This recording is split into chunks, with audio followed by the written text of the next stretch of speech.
faster. I know why your mind is so dishonest. I see you at a fucked up life before. I'm surprised the 45 is loaded. You're really trying to blow my brain tonight. Fucked up on a Saturday. The vibes ain't right and the sex don't feel like love. I know that there's better days. The memories are gone. It's a beautiful disaster.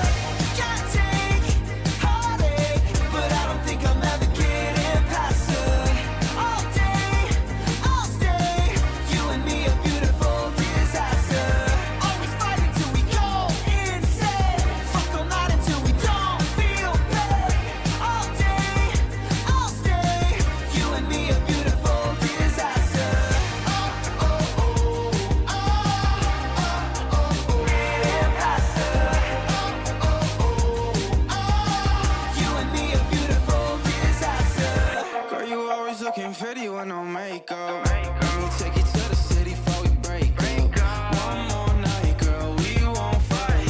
I just want a little break from the hard times. Every day you gave me a flat line. You would say it's always a bad time. Anyway, I'll say it's like the last time.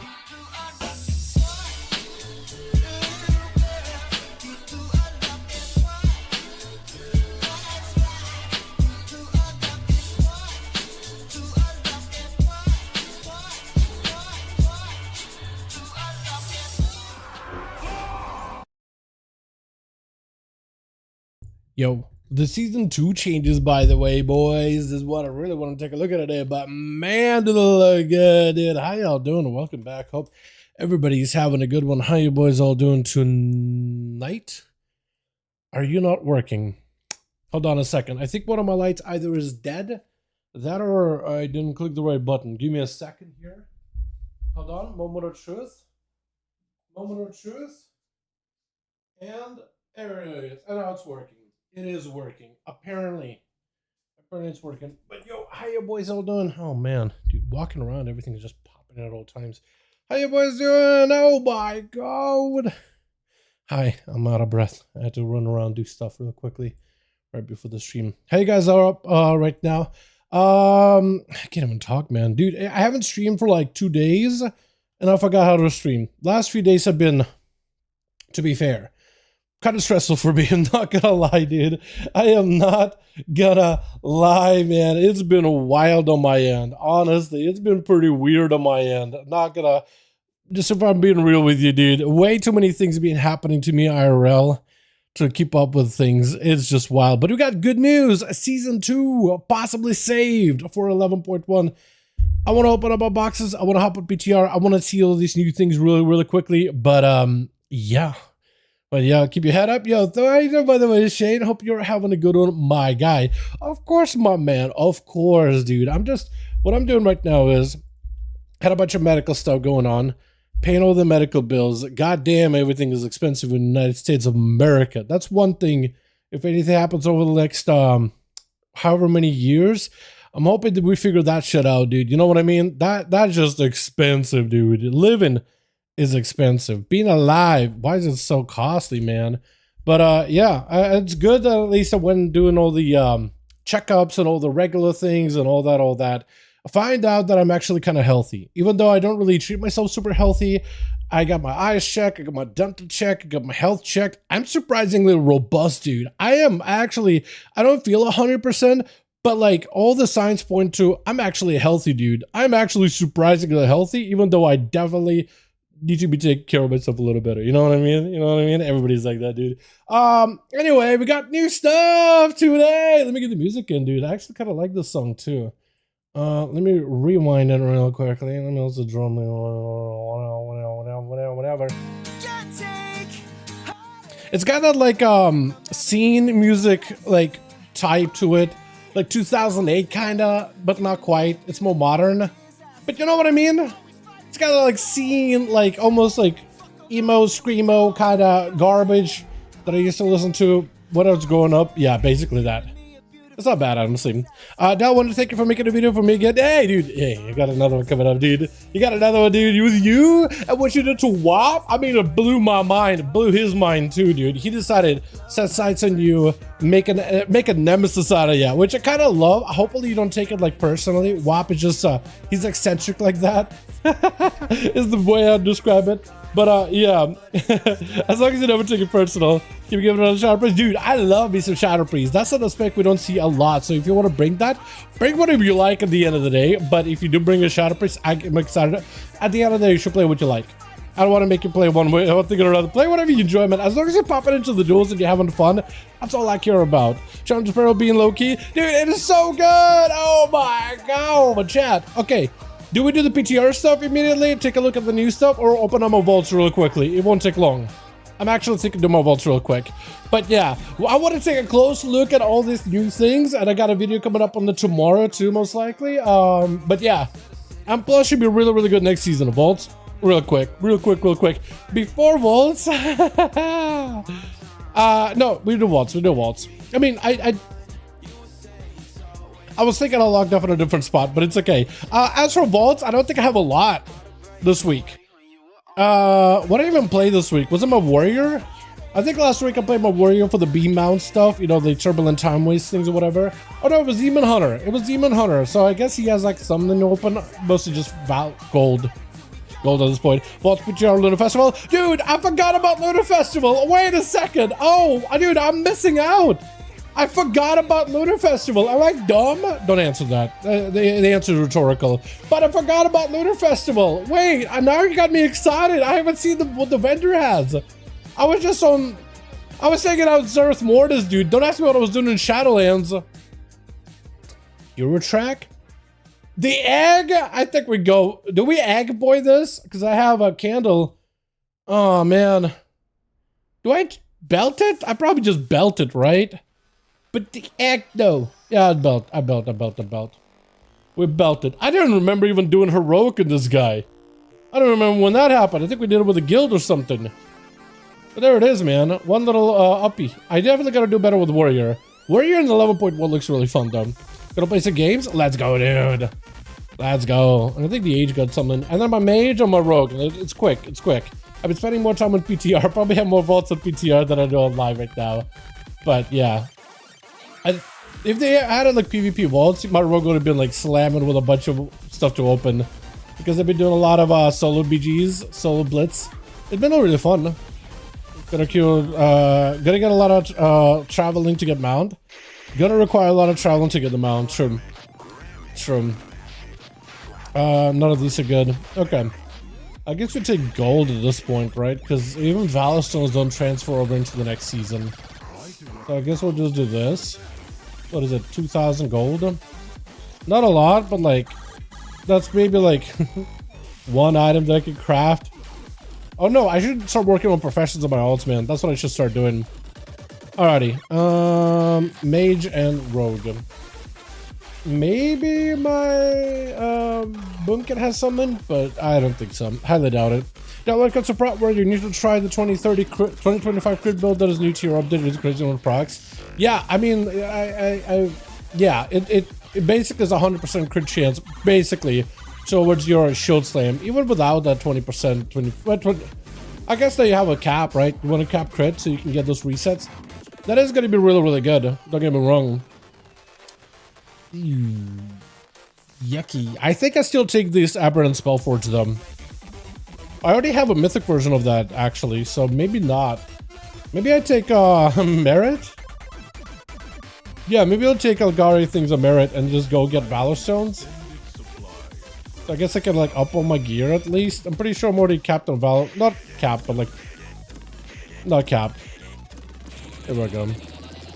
Beautiful. We have Valor Stones, we just don't have any, like, crests at all. Which I've been slacking on this guy. We've been trying to get a bunch of characters in full mythic gear, like a second alt or whatever for a alt ones. Because we've actually been killing Queen and all the rest of the boss fights, and even doing like an alt run. An alt night run. Been kind of fun. But yeah, my rogue. And I doubt that I have anything good on the rogue at this point. Maybe like a cloak from Rashaman. Rasha Nani? No. And none of these things are good either. I guess you just do gold?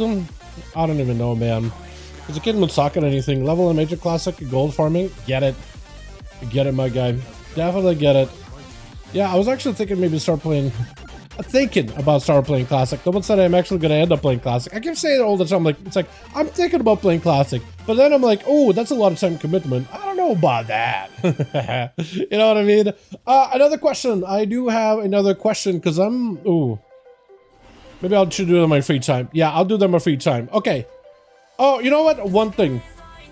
I do want to park my character in a... I do want to check someone really quickly. Just real fast. I want to spend 5 minutes... Actually, while we take a look at the new PTR stuff, I do want to spend some time AFK in a very specific spot. So let me get to that spot really quickly. I am going to Shadowlands, so like, not a fan of it either. But chat. I've been mount farming, man. I've been working for the Johnny's Trash Pile for a while, and we finally got it, dude. It even does the whole heck. I am gonna turn the music down. Actually, turn the music off completely, and then it's like very faint, but it's still really good. I'm actually very happy with this mount. But yeah, I just been on this like mount grind. I've been doing this for the War Within mount in 1107. And I've been doing that for the Shadowlands mount, since it's like, you know, just a couple of more that I can do. I've just been on a grind recently, in my free time, while waiting for BG solo queues. So, we got this one. I'm working on the Shadowlands one, which is the Undead Dragons. That's what you get, those of us Undead Dragon thing. First order mount is Zereth? No. I don't care about any of the spider mounts in Zereth. I'm just doing the achievements in Zereth to get the, nobody's up, okay. To get the Shadowlands Dragon mount. That's all I care about. I don't care about any of the mounts in Zereth. I'm only trying to get the achievements, and there's only one where here in the near the Dread Portal, there's this like dune area, and sometimes these bosses spawn in, and I killed 2 out of 3 of them. I just did one more. So while we're taking a look at the new PTR stuff, I just want to hang out here, because if it spawns, I just want to be able to see if I can get it. If it doesn't spawn, it doesn't spawn. It just kind of allows me to do 2 birds with 1 stone type of situation. Hope you guys don't mind. But I'm gonna park like there's a decent spot here, and they spawn here. Basically, I just gotta wait until. So these bosses that spawn in this dune area are absolutely just a canker-sore. They're the worst. Because they don't have a timer to spawn. It's not like, oh, 45-minute passes, a rare spawned. No, they have a chance to spawn anytime anybody kills a rare anywhere in Zereth Mortis. Now that we're no longer in Shadowlands, nobody's farming these rares out of the wazoo for the resources and currencies and all that garbage. But still, plenty of players are in Zereth Mortis, killing them. It's just, yeah. But as long as you don't see a body over here, that means there's a chance it could spawn. I just gotta wait for some sad sack to run around slaying rares, and eventually, with a very tiny drop chance of these guys spawning, I'm just gonna park here while we take a look at these new things, okay? So, let's take a look at the new stuff. And then, after I'm done, I think I'll hop up PTR for a bit, check out the new changes, if they're in. If they're not, maybe we'll do some light stuff, or Plunderstorm. One of those two. Let me setting 550k achievement points. I got the mount insta. Then you to go back to BFA. Yep. Wait, did you actually do all these achievements back in the day? Dude, I'm only 31. I only recently got Synth 5. Okay, so let me show you the progress too. It's a lot of little achievements you gotta do from Shadowlands called Back from Beyond. If you want to start doing it, and you like completionist achievements and stuff, you're more than welcome to. I found that I actually like doing these a lot. The Motherboard is cool, but I kind of like being a completionist. Yeah, so maybe I shouldn't like have 100% games ever, or do speed runs off that. I feel like if I started that, if maybe I wasn't playing WoW and did that with games instead, dude, I would have been on a rabbit hole. Big rabbit hole. But I got from A to Zereth, which means I gotta go only 1 more achievement with Zereth, which is 1 more rare in this area. Otherwise, I'm chilling. I got all the other one stuff done, like Chains of Domination, Fake It, Chill and Make It, which is the, that one dungeon, mega dungeon that they added, Tezavesh. There's a bunch of renowned stuff, Sanctum Domination. I got the Tower Radio, which is the Torghast stuff. That was pretty annoying, but kind of quick. It's just time consuming, I guess. On the offensive, is just waiting until there's events in the mall, which rotate twice a day, twice a week. So those are pretty easy to get. Looks like they nerfed a bunch of these as well. Shadowlands Dilettante basically means I got to do all the Covenant activities, and I'll probably figure that out at some point. It's just, this is a kind of time consuming, but it's more about trying to spend some time figuring out how to advance and progress through these things. And I just have no idea. I just don't spend nearly enough time on those things at all. But yeah, let me, yeah, Spider Mount. Yeah, nah, I don't really care about these things at all. I just want the Zova Soul Eater. I guess this does give Cryptic Aurelid, so I guess that is going to be a mount that I'm going to get, but that's not necessarily why I'm here. Alrighty, take a look at the new stuff and pull it up. Dude, they're buffing M Plus massively. If you guys are new and you're just popping in, dude, they're doing some shenanigans. Let me tell you. Look at that, dude. Look at it. Where did they get these pictures? This has got to be like... Is there a new, like, press kit? Hold on. There might be a new WoW press kit with some new assets. Because that's a picture that didn't exist before. No. Is that just Wowhead making that? Did Blizzard post that? It might actually be Blizzard background, honestly. That looks good, though. Look at that monk set. It looks amazing. So in Xerath, earlier gonna ask you kidnap your account. Bro, I do not like running around Xerath. I forgot how much I hate this entire, like, Shadowlands expansion. Not a fan. Does it have redeeming qualities? Probably. But bro, those, like, scars of this expansion, the mental anguish, are deep. I'll never recover from those. I am permanently going to be a hater for this expansion. I don't care. I played it. Wait, no, not waiting for Plunderstorm. What is that? What this? Here we go. Not waiting for Plunderstorm. Has that been there for like ever now? Anyway, so new stuff for dungeons. Basically a big blue post saying, hey, we noticed that delves are pretty competitive for dungeons, but delves are like more people jump into delves to get champion track gear than in dungeons. So like +2s and +6s, anything between that is not as populated. Players are going from delves into +7s, but because of Challenger's Peril, it creates for a toxic experience. They said they like the idea of Challenger's Peril, how deaths do punish you for timer, but they want to restructure it so they keep it just not in the entry-level keys where people are gearing, learning dungeons, you know, figuring out the Mythic Plus season, diving into challenging content to upgrade their gear. Because if you have people that go into delves, they're like, all right, I got so much challenge gear, champion track gear, I want hero track items. I have the item level for it. I would dive into a +7 because 6s, 5s, 4s, all those things don't give me anything. Hell, Mythic Zeros don't even give you much. It's just veteran track items, not that great. But when they do that, they're now going into content that they, like, you don't know what the dungeons are doing. You don't know what the bosses are doing. You don't know any of those things, right? And then you're running into pugs that are then like, whoa, hold on. We see all these guys that have no idea what they're doing. I'm going to be a little more careful. I'm going to wait until I get somebody with some score. I'm going to get somebody with some amazing gear. I'm going to get somebody who plays a meta class because they're really, really good. Because I just want to time my 7s, 8s, push up to my gildeds, get my hero track gear. And then you have a situation where players have a hard time jumping into Mythic Plus. Because you did your delves, and now you feel like you have to do your +2s, +3s, +4s, but they don't give you any good rewards. You're just going there to learn, and players just feel like it's a waste of their time.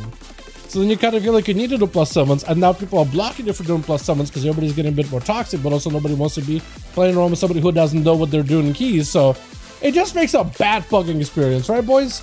The redeeming qualities heading in 9.3. True, 9.3 would have been a banger of an update, but Blizzard is so afraid to give us that. So, what they're doing here is they're basically changing up a bunch. So, whole array of good stuff for dungeons.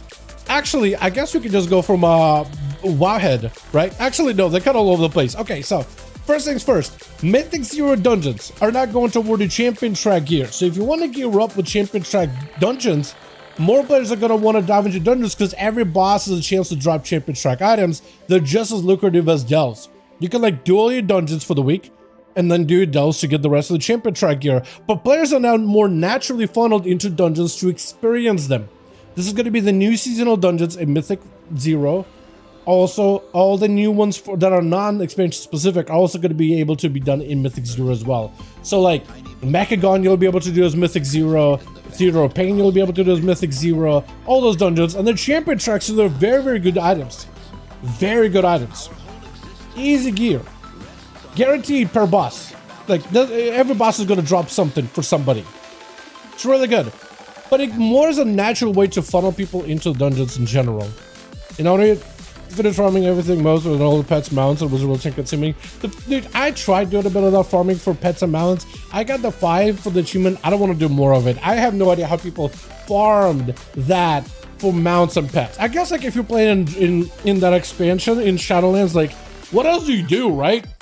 You gotta do Covenant stuff, but like that's pretty boring. Farming anima? Yeah, I don't really want to do that. Legendaries and Turgas? I don't want to do it. But also, like, if you're just, like, can't drop the expansion, you're like, I gotta do something. Let me get some mounts. I guess that's viable. Because you can just mindlessly farm for, like, 18,000 of those mounts, though. 18,000 mounts! I can't believe it! I farmed, like... I got, like, 1,000 to 1,200. But 18,000, dude! Oh, man. Yeah, no, that would have made me do some questionable things. Oi, oi, oi, oi, oi, oi, oi. Oh my goodness. It would make me want to unalive myself in Minecraft. Jump in a pit of lava, jump in a volcano and drown in lava in Minecraft. Head first. That would just be impossible, bro. How do... Everybody that played Shadowlands that actually like farm stuff, dude, my hat goes out to you. I'm just trying to get my mount and then never revisit this expansion. Ever again. I'm just the only reason I'm doing it is because I love the grind to get those mounts and be completionist and whatever, but also like I'm really close to being done. If I was nowhere near close, I probably would not even be diving into it. It's why I did the BFA one, because like I'm so close, not quite. Got the long boy fave for multi-forward. Fair enough, yeah. I think that's the only good thing that came out of Zereth Mortis. Remember the maw kept dude, yeah, the maw. Okay, the maw as an idea was not bad, right? Oh, this hostile place that you can only be in for a little bit of time. Not the worst. On paper. In game, ass. Pretty ass. Yeah, it wasn't good at all. I did not enjoy any of it. It was not great. Alrighty, so anyway, back to the dungeon stuff. So what they're doing is Mythic Zeros are gonna get a good gear. So more players are gonna be more likely to funnel in. By the way, that champion track, day 1, is gonna be insane amount of loot, dude. It's gonna be so good to do zeros. And then from 2 to 8, they're now going to scale dungeons a little bit less aggressively. Instead of plus 10 difficulty or plus 10% difficulty increase per keystone level, it's plus 7. So like 3s, 4s, 5s, 6s, 7s, and even 10s are all going to feel less like difficult to get into. Huge. Less need for meta classes. Also, Zalta's Bargain is still going to rotate affixes starting at plus 4. So plus 2s, 3s not gonna have an affix, plus 4s is gonna add an extra affix, but like nothing crazy. The most are gonna stay the same from what I can tell, but some are adjusting. But yeah, all this stuff, affixes are not really changing too much. It's just an entire like expansion affix, I guess. Which I was hoping they'd do more changes. I was hoping there'd be some goblin-ass affixes for season 2, but I'm okay with this, honestly. Then Tyrannical Fortified now moves up to 7. No challenges parallel plus 7. So, you're not gonna have to deal with this affix to punish... I can't do it, I can't find it. You're not gonna have to deal with this affix to punish you for keys at lower level. You're just gonna work your keys up and then plus 7, you get Fortified or Tyrannical. You go up to a 10, you get both of them. And it's huge, so that means when you're gearing, you don't have to deal with Challenger's Peril at all, dude. What a W change. And what they're doing is basically moving Challenger's Peril instead of Zalta's Guile. So, instead of when you're pushing higher keys, like plus 12s and above, instead of Zalta's Guile buffing enemies by 10% while removing the Zalta's Bargain, Devourer, or whatever buffs you get, his curse mechanic, it basically is still going to remove that, but it'd be replaced with Challenger's Peril. So like when you're really doing plus 12s, 13s, 14s, higher and higher keys, that's when you're going to have that affix where dying is going to remove your timer. But by then, right, when you're doing plus 12s, there's a good chance you're familiar with these dungeons, familiar with mechanics, all those things, and you're ready to push up keys. No longer do those dungeons above a 10 give you any gear rewards. You don't get any more out of it. I guess you get more Gilded Crest, right? But yeah, you get what I mean though. But like, that's where they're gonna add the Zalta's, the Challenger's Peril. And I think it's perfectly fine. So then players that just want to gear their characters don't have to deal with the this affix. This punishes you for doing some weird pulls or making a mistake or whatever, or having a full team wipe. No longer is it going to be like super giga punishing, which is massive. But when you're pushing, it's still there. which I honestly thought, like, you know, Challenge Sparrow seems like a plus 12 affix. Because, like, this is where players don't want to push. This is where mistakes are going to be super punishing. And then you're trying to find a way to make those plus 12s and higher more difficult for that audience that wants a challenge, that wants difficult dungeons, right? That's the whole point, is to create higher dungeons, give you a reason to push, and make it difficult. That's part of the fun. Because if you're walking in plus 12, plus 13, plus 14, and you were easy, like, who would care? Part of it is the difficulty. Part of it is the team combination, coordination, all those things. But hopefully it should also shift things away so that meta is only going to be really, like, meta classes are going to be more valued at plus and higher. But hopefully under that, anything from like plus 2 to plus 10, hopefully less need and reliance on meta classes, which is massive for everybody that plays the game. Should on paper, right? But it's overall a good change. Look, they're also buffing the gear rewards. Okay, all this stuff, all this was me yapping about, okay, now boring stuff, give me the good stuff, give me the loot. Okay, loot is also getting buffed up. Mythic 0, champion track at the end of the run with champion 4 and a great vault. Not amazing, so Mythic 0s are going to be for like initial gear on any alts, mains, whatever. But it's good items, right? Champion track immediately, yo, I'll take it. I'll take it. Then you get champion track up until 5, and then 6s are now going to give you hero track. Used to be only 7s, but now 6s. So with 6s, you only have the bargain affix, you only got fortified, don't have tyrannical, and you can farm hero track gear. Bro, it is huge, and you get ruined crest. And then when you step into a 7, this is where you get fort or tyrannical, not the craziest affixes, right? Not the worst compared to what we have so far. Challenge Sparrow probably is much worse. And you get Gilded Crest at 7. So 6s, hero track items galore. You can rain all the gear. This allows you to gear out a character easier, to jump into 7s, to get into 8s, because now you have gear that's upgraded with Ruined Crest that is now like 619 item level, and you can go up higher. This hero track allows you to get into 7s, into 8s, into 19s. That's a higher item level that allows you to push up. And then once you're doing 7s, you're getting gilded, and you can just chill in 7s, upgrade all those hero track items to the highest level to get into higher keys. So let's say if you don't have the craziest score, or you don't play a meta class, now you can at least leverage that item level to get into the more difficult content. It looks like they're trying to get better entry level gear for anybody just joining Mythic Plus, and then push them upwards to hopefully get into 10s, and then maybe 11s, and then maybe 12s. And there's a couple different ways they're doing that. Like, they got a bunch of mounts, KSM, and then there's a Keystone Legend mount that's going to be available. So, like, even more reason for players to want to push up and do higher end keys, right? It's going to be so good, man. I'm so excited about it, too. They are changing Keystone Legend, moving that achievement from 2850 to 3K, which is going to be steep. It is going to be harder for players to really get that, because it is now 2850. I think it was mostly 12s, but with 3K, it's like a bunch of 13s. No, half of them are 12s, the other half are 13s. So that is going to be a little more challenging. But the scaling is not as bad, because it's only plus 7 scaling, plus 7 scaling, plus 7 scaling all the way to 10, instead of plus 10 scaling. And then you do a plus 10, and then you do a plus 10. So I think here's a plus 7, and then you do a 10, right? No, well, no, math, yes, plus 7, and then 10. And then, oh, it knows 20. Okay, so I guess it goes back up to actually difficult. Okay, so it's a little different then. But either way, so they're no longer going to have that Zaltan's Guile to increase everything by 10%. You don't have to deal with Challenge Peril unless you're actually pushing keys. So, like, if you're gearing, oh man, it's going to be so good. I think it's going to get more players just playing Mythic Plus in general. Because they said themselves in the blue post, like, yeah, delves are super lucrative, man.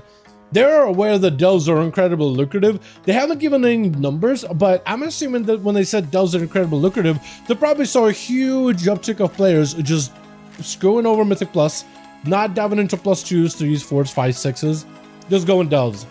Just farming delves, because it's a lot of champion track gear. And then it's like, well, I don't want to do those because I already have champion track gear. I'm just gonna, now I'm gonna do plus 7s. Now I'm gonna do my plus 8s. Now I do my Gilded Crest to upgrade my hero track items. You know what I mean? Yeah, so it's just, this is good. This is good because it's an introduction does significantly change the end game and rewards the ecosystem. Players who are accustomed to doing Unplus and fast players have geared up and developed the start of season 1 and then looked at Unplus reward track. Yeah. Apparently, numerically, there's like a bunch of charts right now. If you ever seen like on, I guess, Icy Veins, or if you follow like any WoW Twitter accounts that do like charts for Unplus. So there's like a big chart showing like participation of keys in season 3 of Dragonflight, and then participation of keys within War Within. Now that chart, it looks like War Within has less participation than season 3 of Dragonflight, which technically is true, but a lot of those players that made the chart and worked on the chart are also started saying, hey, it's not a great chart for comparison. Back in Dragonflight, we did not have delves. So if you were to have incorporated delves in season 3 of Dragonflight, the numbers would have probably been a little more even. So War Within is basically getting like kneecapped by delves because they're that good. And then with War Within retaining as good a numbers as they can, even though they're being kneecapped by delves, if they were to take out delves, War Within participation might have actually been about the same, if not higher. Maybe. It's like theorized or whatever. But yeah, it's kind of massive, honestly. Like, War Within participation for dungeons with delves has been pretty lucrative, but basically they're saying that, hey, delves have a massive participation. Like, you may not enjoy delves or may not do them for gear, for regular stuff, but a lot of people do. Blizzard said themselves they want to serve the casual community, and apparently numerically, it's assumed that they're served. They're eating good with delves. They do wish, like, they want to get more higher and dungeon reward or delve rewards. That's why they put in Gilded Crest and stuff like that to delves, which I think is good. I think it's good they're buffing delves and the gearing and whatnot. Delves get some casual players.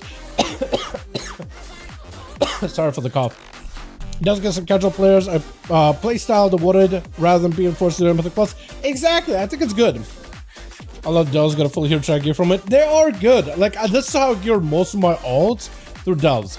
Because, like, dude, the best part is when you started doing delves. By the way, I see this chest over here. I'm just gonna nab it real quick. Nab. Nah, nothing good. I think you can get weapon trend looks from those chests once in a while. Also, I'm not seeing if anybody's killing any rares here. So I might have to leave the spot if nobody is out here killing rares, which is kind of lame, but what can you do? But yeah, it's because Blizzard does not have the data of like how many players are playing delves, but it's theorized that it's probably very high. Like, higher than most people expect. Because, like, look, when I gear my alts, dude, first thing I hit max level, I'm like, well, I have an upgraded brand, and, like, I can pick up the healing pots even though I don't have a lot of gear, and I can go a little slower. I don't have to pull the entire delve, and I can just jump into 8s. Why not? I can just get a bunch of champion track gear and hero track from the Great Vault. And it's good items. And the best part is, you don't have to sit in LFG. And sign up for keys, and people keep constantly declining you because you don't have the score or item level. You just jump in. You can just jump into it. Or if you like not feel confident in solo delves, you can just group up with like a person or two in pugs. And there's other people doing the same. As long as you're going slow, getting some CC, delves are very, very doable. And they're bite-sized. Like, you don't need to spend too much, like 30 minutes, 40 minutes like you do in a dungeon. It's like 10-15 minutes, and you get gear, guaranteed drops. It's RNG what you get, but it's a guaranteed champion track at the end of the run as long as you have the key. And keys are everywhere, dude. Just do like a couple of world quests, you get a key. Talk to Surfing the Merlin and buy some keys. Open up a weekly box that you probably get just for random content, and you get more keys. They're so good. As an elf player, I'm glad Mythic Plus is getting this stuff worked out. Yes, without taking away. That is what I love too, actually, Sleepy. I do gotta agree with you. I am loving how they're buffing all this on Plus without impacting delves. They're just like, okay, we see that delves have an impact on Plus. How could we get players to be encouraged to dive into dungeons organically? And this is what I love here is the fact that zeros are not going to reward champion track gear. So like, when you've done your delves for the day, right, you got your keys, you did all your delves, you get your 4 delves a day, and you're like, well, I want to get more gear at the start of Season 2. Let me do some Mythic Zero dungeons. They're Mythic Zeros, so they're not that difficult, so most people are going to be just inviting everybody else. Plus, you get a preview of what some of these bosses do, mechanics, abilities, without getting one-shot by them, getting punished severely by them. But still, getting a bit of challenge and getting gear. So it organically is going to funnel more players to want to do dungeons because they're going to be good and lucrative when it comes to overall gear. And that's what I love about it. That's what I love. It's just going to naturally funnel people in there. But yeah, delves have been good. Surprisingly good. I really do think they need to give delves an ability to spam for gildeds. Like, even if you have to do a bunch of plus 11s for it, I think it still should be able to spam for gildeds. I think what I think if they did that though, they probably would see nobody doing Mythic Plus anymore. People would just spam 11s. Because then you don't need anybody else. You could just like take, what, 20 minutes to do a plus 11. Do it very, very slowly, wait for all your cooldowns, and then get all your gildeds out of the way. And cap out for the week. and then use those guilds to make a crafted item, so you get immediate like whatever 668 item level, whatever the highest is going to be, 680, whatever high item levels we're going to be getting in next season. I don't even know, but mythic items, basically mythic tribe pieces, because like I know they're trying to like make sure that delves don't like overshadow dungeons, and I think there's going to be a dance they're going to have to do. I still would love to find a way that could add a way for you to farm gilded crests. Maybe if you have to do like more delves than you would have to do, like make it so dungeons are more economical for your time to get gilded. But if let's say you don't want to have to play with other players at all, you'd rather just grind out for a couple of days in delves to get all your gilded, I think players should be allowed to, but maybe make it so that it's a little faster to do group content and get gilded through dungeons, because you can do it through +7s, right? But this change is still, but even this change for delve players, I think it's gonna get more delve players playing +7s to get those gildeds anyway. So then at the end of the day, you are bringing the game back towards like that group gameplay. I just think they should have still allowed you to be able to grind out, maybe after, you know, however long it takes, but be able to eventually cap on your gildeds with delves alone. Yeah, that's my OS solo, Andy. I love everyone plays MMOs, but rather play solo. Bro, okay, hold on. I think it's good to have group content and group gameplay. That being said, the environment of people that play MMOs, you want to be able to have some content to play with solo, right? You have your guilds, you have your groups from Mythic Plus, you have your raids, right? You have all the group player interaction, but over time, as players grow older, like solo play on your own time, people love to value that. Imagine, there's nothing is worse than, let's say, you're like, all right, I got my work hours out of the way. I finally get to sit down at home. I got myself my drink, I got myself a snack, let's play the video game, and you're just spending the rest of your 2-3 hours in LFG setting up for keys so you can push and get it declined. 3 hours, 2 hours well spent. You know what I mean? I think a lot of players just want to be able to jump in and play. I know it's an MMO. I know it has reliance on other players, but there's gotta be some leeway, dude. You gotta give players the content. You gotta be able to give them that solo gameplay. You know what I mean? Whether it is farming mounts, whether it is farming achievements, whether it is farming whatever, whether it is like solo content like delves, right? Like if there's an audience that just wants to be able to jump into content immediately, for Blizz to not make it and foster it and improve upon it would just make no sense, right? It just wouldn't make sense. All right. Yeah, it's just, I don't know, man. I get what you're trying to say, but like, sometimes people just want to hop on their favorite game in their favorite world and just play. Yeah, I don't really know what they could do. I guess what they could do is make content easier. Maybe they could make more, like, cause like I think things like solo queue, right? Solo queue shuffle and solo queue blitz have been good, in my opinion, for PvP. Not everybody's gonna agree. There's gonna be people that will absolutely disagree with me. I will say this. I think the overall environment, the way people communicate with each other, and the PUG experience of solos for PvP hasn't been ideal. Definitely needs to make some changes in the future. I don't know what they would need to do, but it'd be nice if we just didn't have people being toxic to one another or throwing games just because of a hissy fit. Right? That being said, a lot of players like the idea that they can just sit down, press Q, get thrown in the game, start playing. It's a bit chaotic. There's not as much coordination as there is in a comp, as everybody sitting in a Discord or whatever, trying to make calls, CC chains, all those things, right? But you're able to jump in and start playing, right? To some degree, solos kind of took away players from 2s, from 3s, and stuff like that. PTR down? I have no idea. I haven't checked yet. I haven't been on yet. I've been talking about all these things while hanging out in the Zeri Morty. Don't look up at the sky, dude. It is way too bright. It is way too bright. But yeah. I don't know, man. I think Blizzard understands that there is definitely a pretty decent, I won't say like the majority of player base, but a decent enough size of the player base just wants to do something when they hop on the game. They don't want to have to sit there waiting for hours looking for a group or whatever. And I don't blame them.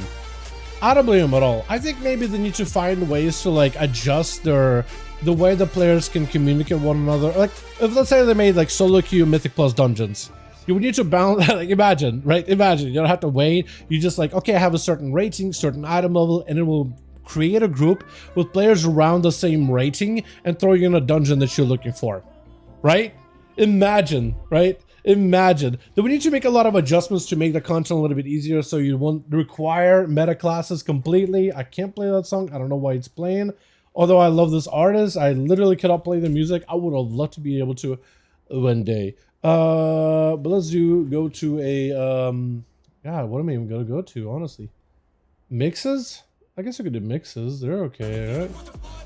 Yeah, we'll throw that in our mind real quick. But yeah, I spent 11 years rating, I'll get older, prefer solo content. Dude, there's a lot of people that are like that too. So imagine if you have like I'm not gonna say like majority, but let's say you have a sizable chunk of player base where it's like, well, we could make content for them, but I'm not gonna. Like, why wouldn't you? Right? Why wouldn't you? Right? They just want to pop in the game and have some fun and enjoy themselves. That's all they want to do. And if you give them meaningful enough content, like, they'll play it. Why not? I feel like it's really in their best interest to make the content if that is the audience they have, or at least a part of the audience they have. I think it's they're playing a balancing game where they have to like make stuff for players that raid, but also for like the top end raiding guilds, because there's different like things that players want. Top 100 guilds, as well as satisfying everybody else that raids or whatever. Right? A huge majority of the audience. Mythic Plus dungeon experience for majority, but also for the top end that really wants to push it, whatever. Right? They have to find a way to balance that. PvPers at the same time, although I guess to some degree they kind of like they don't really do too much with 2s and 3s, and they kind of just focus, I feel like, on solos and blitz. And if they can just get more queues, it probably will be mostly okay. Again, I'm sure somebody that hates solos, says blitz, is probably gonna be like, Dal, I can't agree with that take, dude. L take, awful. But it's like, I think there's a good portion of the player base that does love this. Like, I could just hop in immediately. And I wonder if they could somehow foster that environment, but also make it a little bit less toxic. Find a way to encourage more communication, more teamwork to some degree, right? Because solo, I think solo queue at the end of the day might end up being something that they will probably apply for Mythic Plus at some point too, maybe. Is that the player base is toxic example as mode for toxicity? I agree. Punishment for bot play? Yes, yeah. This is why they're actually going around and removing challenges pro from +7. Because that created an issue. Because you have a bunch of people that did delves to get champion track that are like, well, I don't want to do +6s, 5s, and 4s to learn dungeons. I'm not going to get good gear. I want to do +7 to get hero track items. And then jumping into a hero track and they don't know what the dungeons are, challenges peril punishes the groups. And then people start getting picky, and then it becomes, yeah, this whole thing, I think, is gonna make the environment in dungeons much healthier. Not only are they encouraging more players that don't play Mythic Plus to do dungeons, organically learning what they do, because you're getting better gear rewards from it, not just from those, but also +6s start giving you better dungeon rewards, so you can get better gear to push up to more difficult dungeons, to get those gilded crests, so you have a much easier time pushing yourself to higher difficulty. Whether they cap out at like 7s, 8s, 9s, maybe 10s for the weekly and that's it, it's fine. But this allows players to be funneled further into higher end keys, pushing them up. Some players are not going to want to push, but I'm hoping a good portion will want to. So then the push audience would be healthier. So I think all these changes are really good, man. Those that know the casual player on Legion. After Legion, yeah, I agree with you on that. Yeah, Legion was pretty good for casuals, man. I think there was a lot of players like farming their artifact weapon stuff, doing all these like wither training and other world events, right? There was a mage tower though for some people. That was their goal, to defeat the mage tower for that entire expansion.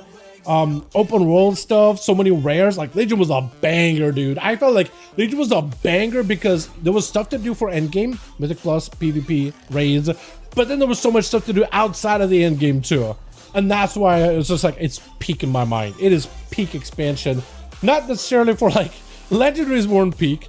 Artifact power wasn't great either, right? It had issues, but like, you take the good with the bad, and I think it's peak, in my opinion. If people think it's an outtake, let them in season 1 SLRPGs. Yo, okay, SLRPGs were a blast though too, right? If you played Rogue or played Convoke Boomkid, you probably had the most amount of fun, dude. People pushed to 2400 like week 1. It was wild. People were looting a 433 item level weapon. 233, maybe 230, 233 maybe, I don't remember what item level it was, but a really high item level ass weapons out of their great mods and just like running with the dude. It was wild. They were wild out there with it. Most games, the casual player base, the majority of the money. Yeah, for majority of games, yeah, casual player base is the majority. Huge majority of the player base. Yeah, they're usually the ones that buy the cosmetics too, so games have to give them stuff to do. Exactly. I do think Blizz, like, look, I don't necessarily think that Blizz is in a situation where they either have to just serve the casual players or like top competitive players that are pushing keys, pushing raids, top 100, highest of the highest gladiator PvP or whatever, right? I don't think it's a choice where they have to choose one or the other. I think they can do stuff in order to cater to both, to make sure the populations for both of those are really, really healthy. But if they were to like choose, if they really did have to make a choice, I guess it depends how many people play WoW, because I imagine, because so many players have been playing WoW for like years now. So imagine how many players are still considered casuals if they've been playing the game for years. Because it said like there's a lot of casual players, there's a lot of hardcore players, but there's a good portion of like mid-core is what they described it, right? They're not quite as casual as they think they are. They're kind of in this weird middle spot. You know what I mean? So I wonder like how many... Yeah, I wonder if they actually are trying to court potential 3 audiences, not just 2. Maybe there's like a nice little 20-year casual. Yeah, exactly. Yeah, but like if they did have to choose though, I do think, yeah, for most games, I think on average, for most games, it's just not even just WoW, but most games, probably it's better for them to prioritize the casual audience rather than hardcore audience, because there's usually more casual players. But no, I do agree with you though. That's probably true. Majority of the casual audience probably are the ones that are buying the mounts and cosmetics on the store or whatever, right? Hopefully more of those cosmetics go on the trading post though. Speaking about trading post, should we be hearing about the next month's trading post very, very soon? Isn't that out in a couple of days? Yeah, a couple of days, Saturday. I'm surprised we haven't seen a blue post on that whatsoever. Yeah, as a rant. 233 to 220, wait, 223 to 26 push to K on Holy Pala, the movie first week. Let's go, dude. Yeah, I need to do more dungeons on my Boomkin, but with PTR, kind of stopped doing as many of them. All right, hold on, wait, is Huracan out? No, he just got killed. PTR notes, hold on, more class tuning, boys. Oh, baby, we got even more stuff tonight. What the hell? Oh, dude, Death Knights, hold on a second. Baby, dude, this is what I wanted to see, man. Oh my god. Oh wow, they got a bunch of buffs. Oh god, they got a lot of buffs. Rogue.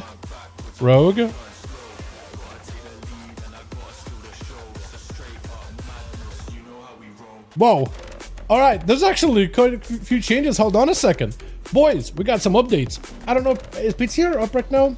I might do PTR here in a bit. I'm waiting for the rare to spawn, if it ever spawns. It's so sporadic, man. Anytime somebody kills a rare, there's and you're rare on Xerath borders, there's a chance that this big guy will spawn and Dune. So SSC came out around the same. Dude, yeah. The Mountain Maid Stone. Yeah, I keep hearing like I keep seeing that same YouTube short over and over and over. I forget who says it, but it's like they're like, I talked to a guy, or no, it was like, did it's like a Warcraft fact kind of thing. It's like, did you know that this such and such director who worked with StarCraft once said in some magazine interview, the name at all, but I am paraphrasing, they named it in a X magazine interview, that when they were working on StarCraft, that game actually sold. That expansion for the game sold really, really well. However, that director also lamented that actually a Sparkle Pony, Celestial Steed, sold better than an entire expansion. That made the director feel a certain way or whatever, right? But yeah, it's hilarious though. It is crazy, man. It is crazy. That being said, I don't know how you feel about microtransactions or macrotransactions, if people like to refer it, because they're not micro, really. It's not like 99 or $2 horse armor, but horse armor was the door that opened the floodgates, honestly. Thanks, Todd Howard. Dude, Elder Scrolls is good. based on what is their recent game? I don't even remember the name is. Starfield? I literally forgot what it is called, dude. The Elder Scrolls is so screwed, man. I am not excited. I'm worried. I wanted Elder Scrolls to be good. If you like Starfield, I hope you enjoyed it, but I'm just worried about them, dude. Speaking about a game company, But yeah, like if players are enjoying the game and if they're having fun, I think they're more likely to buy microtransactions. So if they were buying the Spark Pony, I think it was during Wrath, right? That's when the game had the most amount of players playing it once. How much do we know if what's new? They include everything from all the past ones. But what? How much supposed to know what's new if they include everything from all the past ones? I mean, from the blue post. So in the actual blue post, they'll show everything that's new. But if you go to the original, you can go to the actual like big post of everything that's been compiled. But if you go further down into some of the newer posts, you'll see what is new in the certain weeks or whatever. WPT update servers saying compatible. Cool, awesome. Dalaran filled with them. Remember Dalaran filled with them? Yeah, I didn't play back then, but I heard apparently it was really popular. Invoke Dave got buffed? No way, dude. Yeah. Spark a Pony, part of the problem. Hell yeah, dude. Hell yeah. Alright, so death dates are getting buffed up by quite a bit. Oblit increased by 20, Froststrike increased by 15, Rhyme increased damage, Howling Blast by quite a bit, Breath goes to damage buffed up too. Liberation Undermine now increases Mastery? Oh, that's kind of huge actually. 12% Mastery over Haste is actually kind of nuts. Wait a second. That probably plays a little better because it's just a raw damage buff. And it probably no longer feels like, oh, sometimes the fastest, sometimes the slowest is a spec. That probably feels a little bit more steady. Maybe Haste was better as a stat, but I don't know. Master's really good. Death Gold damage amped, Apocalypse Ghoul 25%, Mages bumped by 15, Soul Reaper by 35. Clone Shadow's Scourge Strike damage increased by 15. Does not affect Vampiric Strike, so that's for the Riders to be a little better. Emo Aura bumped by 6, Digital Flame increased by 6. That makes sense actually. Demon Surge damage increased by 40. Bro, so for Demon Hunters, they recently removed a talent called By Enemies Necessary. This is a talent that allowed the Fire, Arcane Nature, non-chaos damage to be converted as chaos so then it could scale with their mastery. But they removed that talent, which made all those fire abilities like Emo Aura, Sigil Flame, Demon Surge from Felskard, Burning Blade, all those things weaker. So they're having to inflate it for both Havoc and Vengeance. That is hilarious to me. Damn.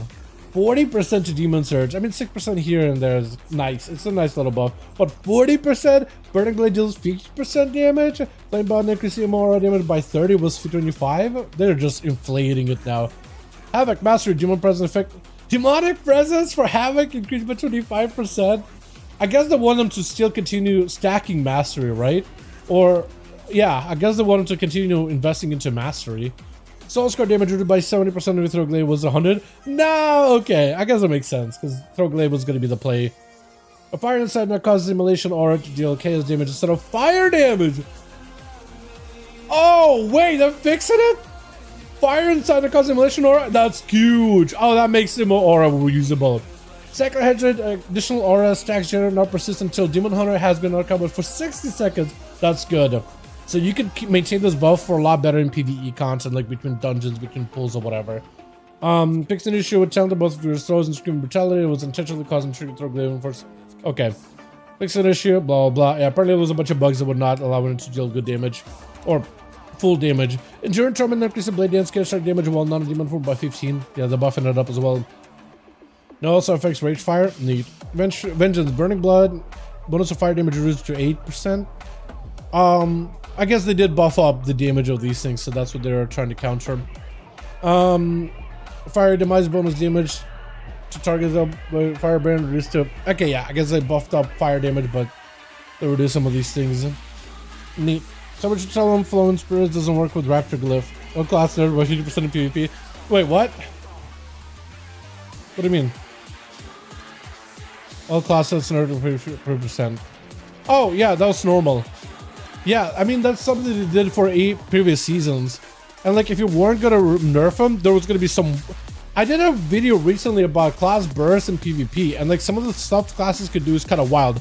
30% more damage for bites, 25% more damage for your wind strikes as enhancement.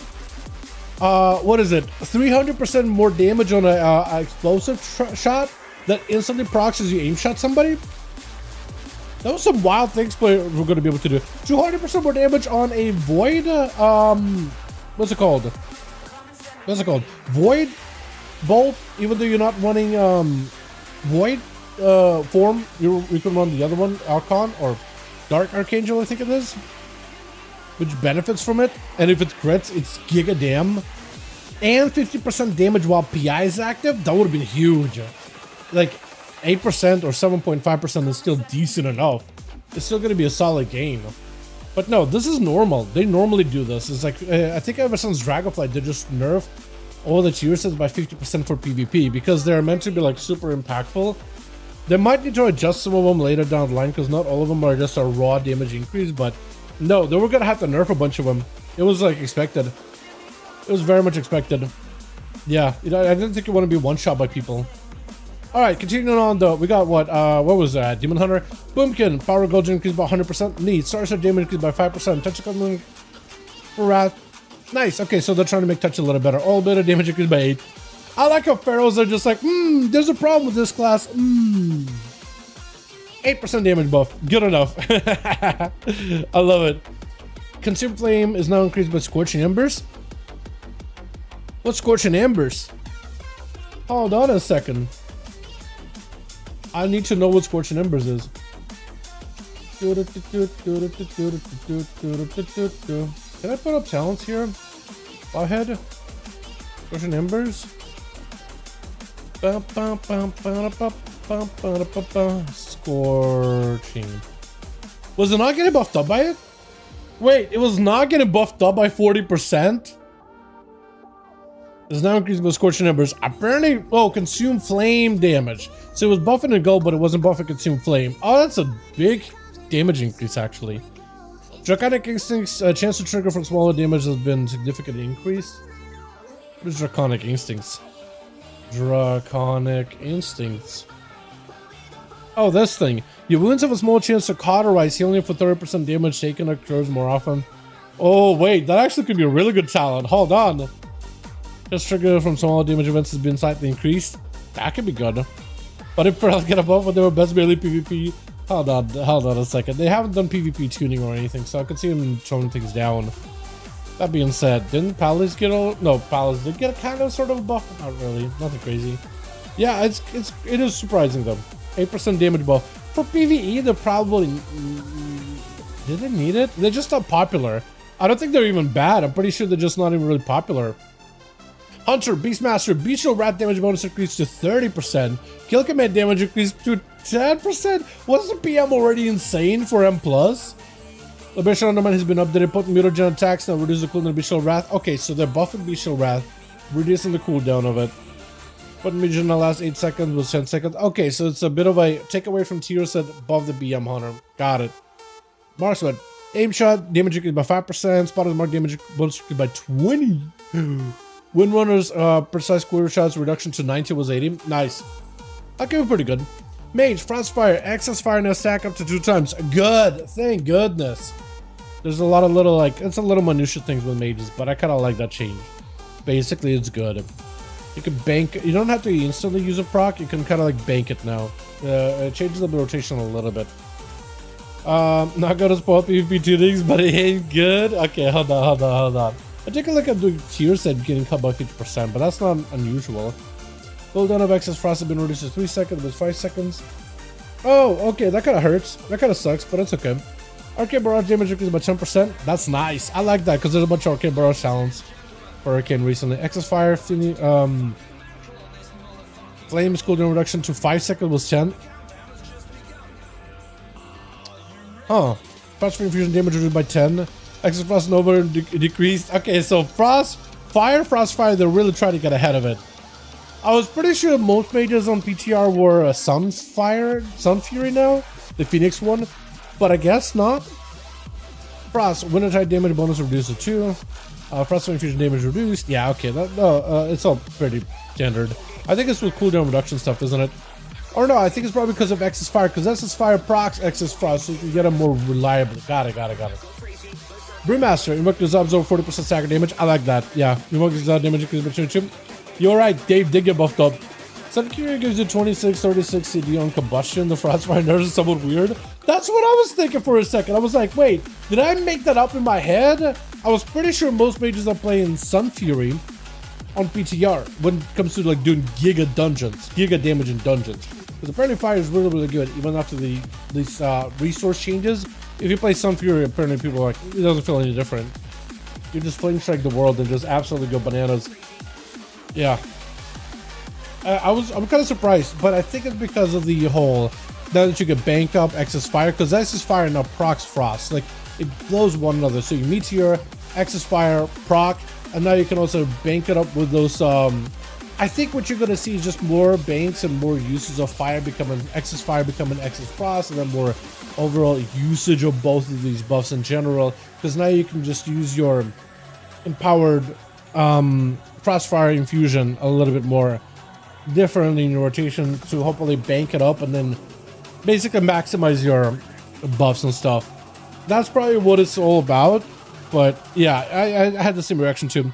No, Jade Empowerment got nerfed. Jade Empowerment was the thing where whenever you pop a brew, your next Jade Lightning did a ton of damage to single target, not as good damage to AoE. Looks like they're nerfing the single target, but they're buffing his cleave a little to try to make it better in single target. It did giga damage. It did a lot of healing though.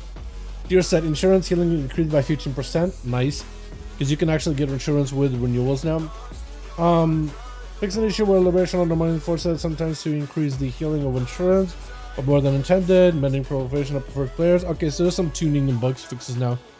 The Feb Training Post preview, yet I was hoping the Lunar Festival. I still gotta go look up Lunar Festival stuff, man. I still gotta go do my Lunar Festival farm. I think I'm gonna do it this year. I wanna get my mount. I wanna get my armor sets.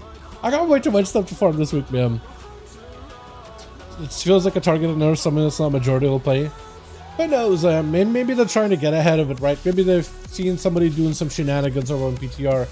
But yeah, it does maybe seem like a targeted nerf. Paladin and Templar, issue comment, hammer full turn up, proc appearing, hammers are up, and procs have been resolved. Cool. Word of Glory, buffed. Hammer Anvil, decreased. Latadon, buffed. Okay, so it's like to counteract it. Outlook, roll the bones, base chance to roll a 5 buff. It's a 2%! We're insane! Wait, so you're telling me my roll the bones chance to get a 5 buff is now 2%? From 1? That's 100% better now. I literally got a 100% higher chance to get a roll the bones buff. We win! 2%! Wow! Sleight of hand that grabs 20% increased chance to get additional matches was 16. Bro, hold on a second. Does that mean it's a 22? Does that add a 22 in there? Or whatever? Undermine now grants 40% increased chance of getting additional matches. Hold on. Somebody in Rogue Discord do the math for me. Yeah? Do they have it? Do they have it? Is there math? Somebody do the math. Do they have it? Wait, so it's like a 65. Somebody is doing some quick math. They're saying a 65% chance to get a 2 buff or higher. Bro.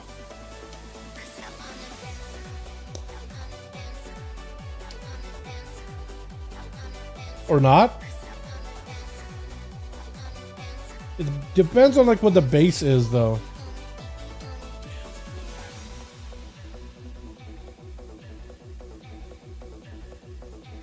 Wait.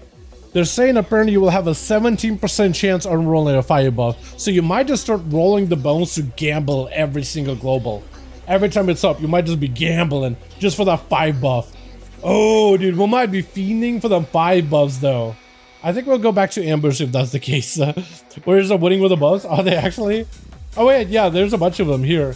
I'm looking at the Rogue Discord right now, but I'll come back when they have like an actual blue post. I'm sure like Solo or Zach or Guy will probably get something going. Mortal strike damage buff by 20, overpowered 20, dreadnought 20. Yo, dreadnought, cleave 10, execute 10, slam. Dude, the warrior buff is in. So look, hold on. There was a warrior buff they planned to do last week, and then they reverted it, and here it is. It came in, dude. Big bounce. Colossus Smasher Warbreaker new visual. I need to see what that looks like. Warbreaker's air effect now centered around a 1 point yard in front of the warrior. To better align with new visuals, bro, that might look awesome. I want to see what that looks like. Slam 30. I would gotta go back to slamming, dude. That's a sizable bit of damage buzz, dude. With that 20% for Mortal Strike, 10 for Cleave, 20% for Overpower, all across the board, man. They're cooking. We're cooking next season Atlas. Yeah, this might actually be really good. I need to see what the numbers are like, but this sounds good. Rampage buff by 20, Raging Blow 20, Crushing Blow 20, Bloodthirst, Bloodbath 20, Odin's Fury 15. Maybe you'll play Odin's Fury, who knows? Protection, Barbaric Chain no longer reduces rage cost of Revenge. Execute damage increased by 10. Farther Berserker now has a chance to refund 50% of rage spent on Revenge. Was 25. Fix an issue was causing Blood Surge to trigger less frequently than intended. Tier set like a draw duration is 12 seconds. Shield charge cooldown increased to 12 seconds was 6. That's not new. Fix an issue causing like the draw to incorrectly modify shield same critical strike chance. Okay, I guess it was maybe doing a different modification. It wasn't working intentionally. Alright, initial spawn node will capture blacksmith, gold mines, lumber mill. Spawn points 4 seconds later than previously. I guess it's so that players can't like outlaw, double grapple, cap it really quickly. So there's some time for players to actually get to the node and fight over it. Neat. But other than that, there's spawn node waterworks that spawns 4 seconds later than previously. Also same thing, you can't just like speed cap as outlaw. Consumer flame damage is burned about 40% in PvP. Alright, well, if anybody had any like, oh, maybe flame shape in PvPs, make it a return. Nope. Nope. Nope. What do you mean you want to be able to deep breath, fire breath, deep breath, dragon rage, instacast fire breath, double consume flame to one shot somebody or two shot somebody, 3 shot? No. And then Tier said nerf, which was expected, I think. I think the Tier set nerf was very expected. 100% stable especially should drop down and display the icon on front of the label rather than after. That is the change that we wanted. Is the PTR active right now, boys? Do y'all know? Because if it is, I'd love to check out all of these new things, especially the warrior changes, man. Because I want to hang out here and I want to get my rare, but I don't think it's spawning. Plus, Zereth Mortis is just like a kind of a yucky spot to be in anyway, so I'm gonna bail. Let's go do stuff. Let's go play the video game. That or we just go plundering, man. That or we just go plundering some men. Plundering for all the loot. We just pop in and drop my anima off. I don't know if I'll need my anima, but I'm trying to like pull it on this character in case I need it. I might get it for like dilettante stuff, but we'll see. I'm not ready to. I want to finish out this zone. I want to start doing my invasions with the maw, and then I want to do my dilettante stuff little by little because I feel like that's going to be the most like minutia content. Blunderstrom. Can I remember because spam dungeons is a classic? Okay, so maybe I'll try to see if I can update mine. Otherwise, as a plunderer, we could do some keys on live, get a couple more characters like Gilded Crest. I am kind of hoping to see at the bottom left of my chat, you guys can see, but I'm hoping at the bottom left, let's talk about the sands are shifting, because that means the rare is spawning. I almost just want to just get one more attempt, because I tried it once today and it gave me a rare that I didn't need. I'll need High Reaver Domaris whenever it spawns. And the only way you can really tell if it's going to spawn is by flying around, killing rares, and then just hoping. Praying. Actually, I would love to not raid tonight and just fly around here and just see for rare spawns and then try to see if I can catch it. That would be amazing. 3 hours of the raid, not being in the raid, just being out here instead, just AFK until it spawns and try to see if I can get it. That would be ideal, because that would be like when everybody is home from work. Because a surprising amount of people are in Zereth Mortis, still working for those mounts and stuff. So I'll go to wait a minute so I can check out the PG update real quick. Yeah. Was it here is when you could find the, what is it, the Bruto? I think it's sliding around, or is it a penguin that's chilling here? I know there was some kind of like a Fae form here. Thank goodness you don't need to do Fae forms and all those things as part of the achievement. Although I will need to do like a whole Night Fae, what's it called? Night Fae,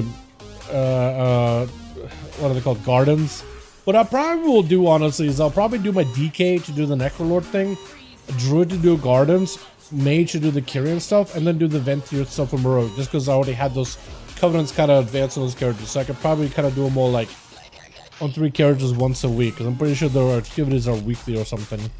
Should change it so it spawns certain hours while I kill rares. Yeah, no, they should change it so it spawns like every 30 minutes. Yeah, they should. Because the only way that it works right now is you have to fly around, kill a rare, and every time you kill a rare, there's a chance, a small chance that it can spawn.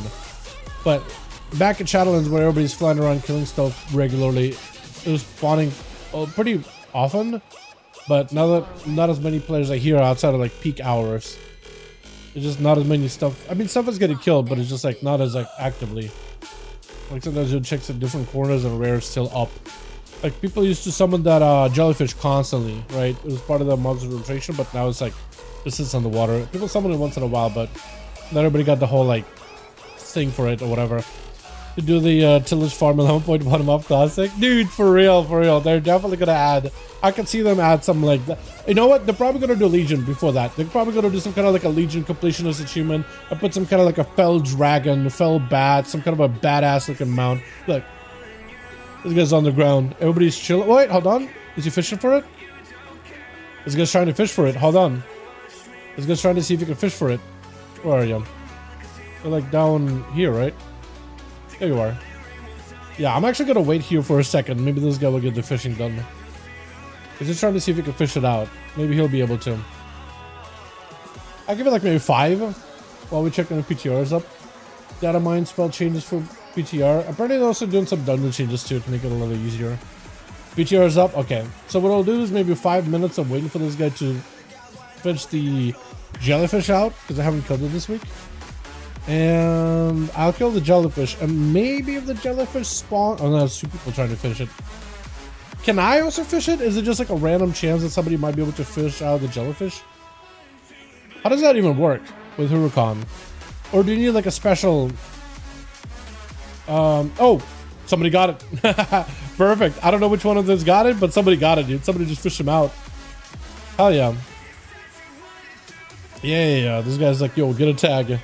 Invite the DH too. There we go. I haven't got the jellyfish mount ever, so maybe this is like my chance here. And if this spawns the rare in the dune, then I'll do that. If it doesn't, then I'm just gonna bail. I will do PTR stuff. Check out the new warrior things. Check out the rogue things. No jellyfish. Unfortunate. And I don't think it spawned the rare. Oh, hold on, there's another rare here. If we kill it, maybe that'll spawn the big rare. Because any rare can spawn it. No. Does this get drop amount too? I don't think a lot of them do they? Alright, let's give it like, because the jellyfish spawned that quickly. 5 minutes to see if the big rare spawns, and then we'll do PTR. And then later tonight I'll need to do a raid. I just like, if there's even a slightest chance that I could get another chance at the big rare in the dunes, I would love to, just because I'm so close to it. I just need one. I just need one more, dude. I just need one more. I need the specific, I need Damaris. I need Damaris. Dude, I got incredibly lucky with all the mall rares, by the way. I kept like walking to places where these guys like have an hour spawn rate, and I'll just be walking by and I'm like, oh man, okay, well I'm probably gonna have to wait an hour for this guy or for that guy. I'm walking by and look behind me and it spawns.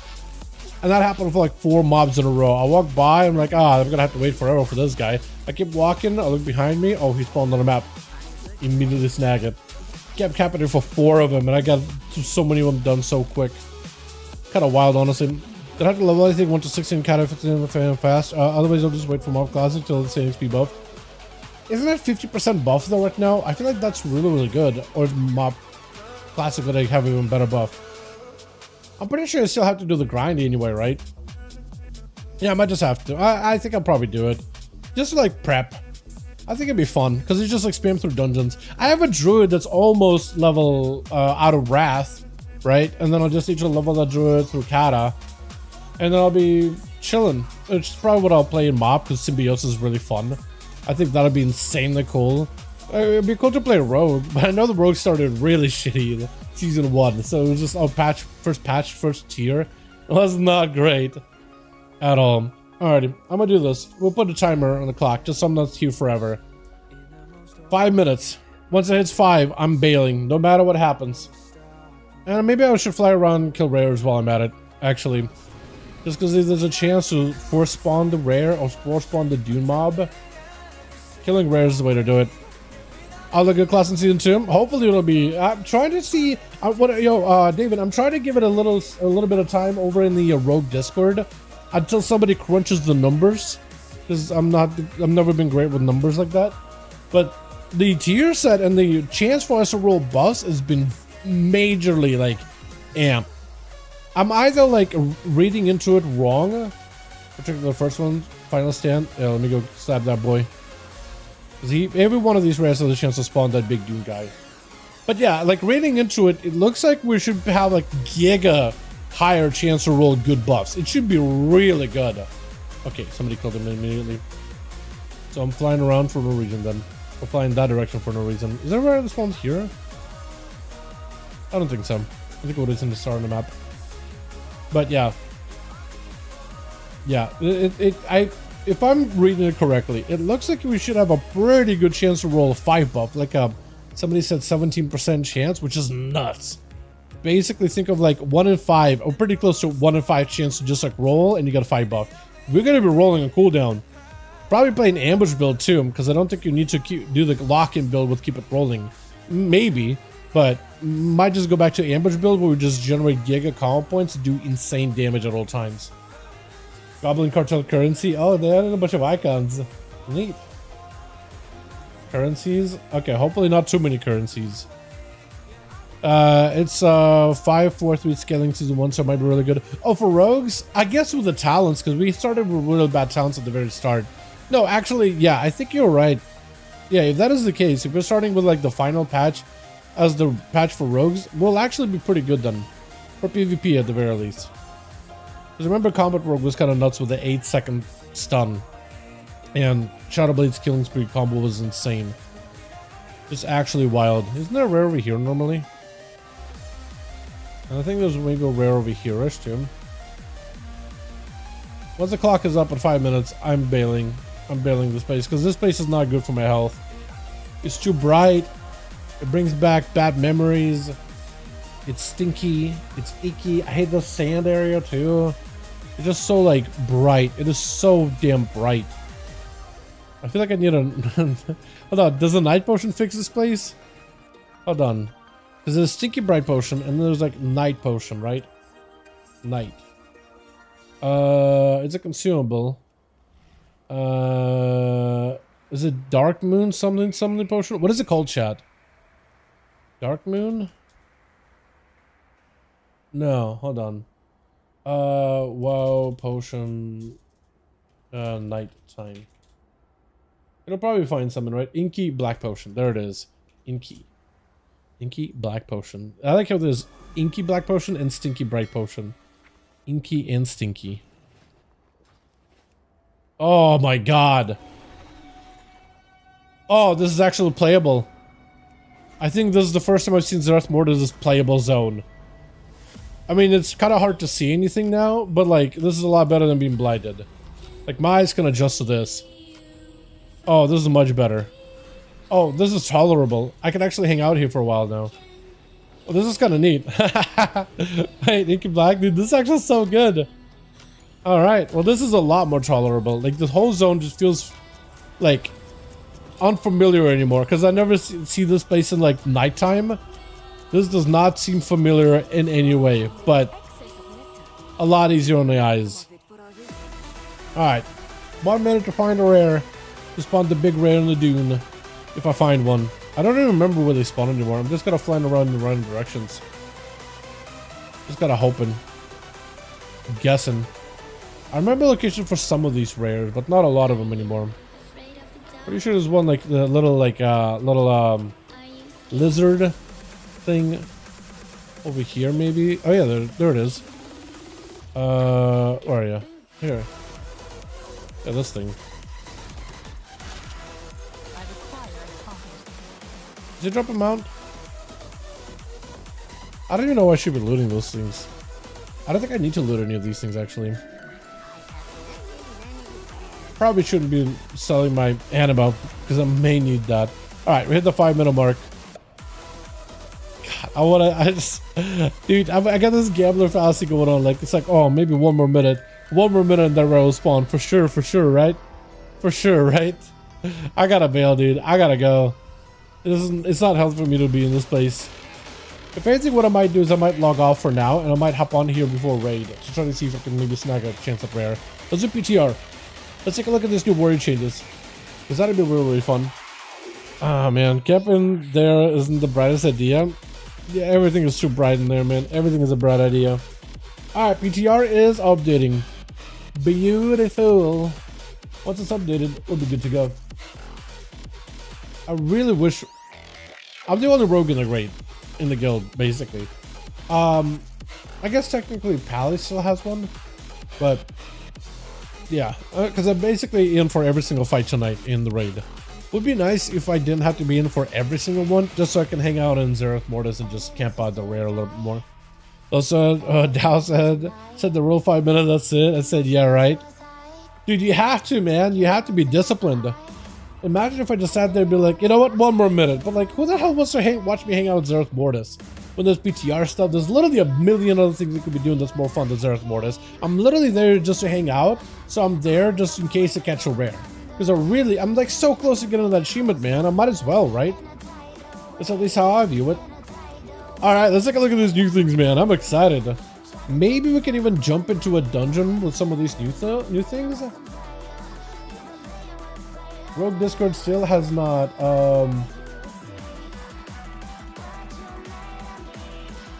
what's it?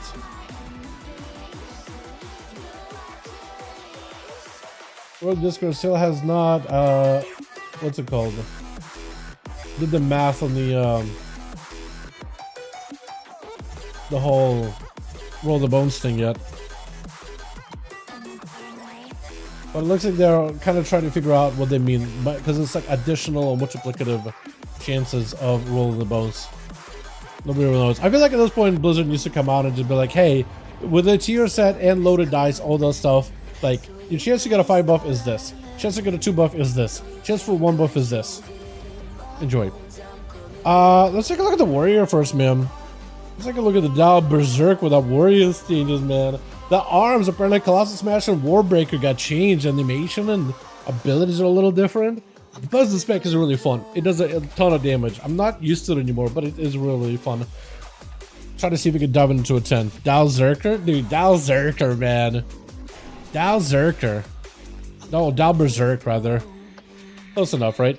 Close enough. Is it a... what?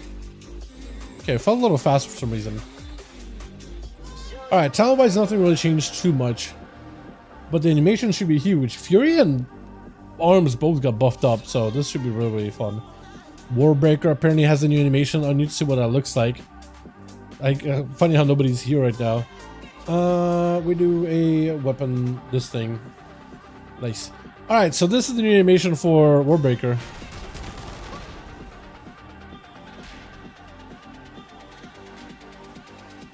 I'm sorry?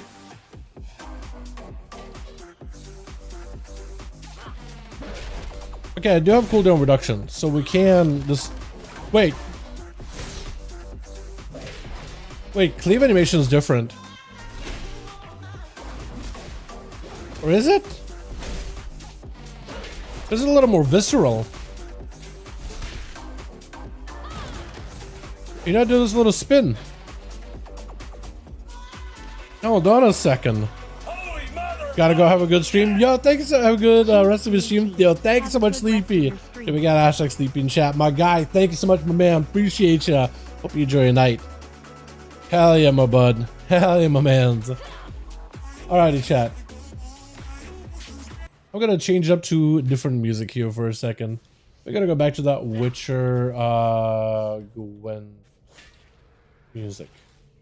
Because it's pretty good. Plus, I kind of want to record these things, and if I'm going to have music in the background, Witcher music seems pretty good. Plus, it's nice and jolly. It's nice and kind of good. Alrighty, boys. You guys ready?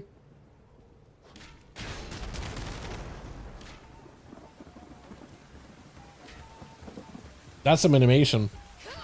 Oh, wait. There we go. You guys were seeing the monitor capture over the game capture. Oh, yeah. No wonder the mouse felt a little weird. Is it not capturing? Hold on a second. I feel like I should make 2 versions. One for PTR one for actual WoW.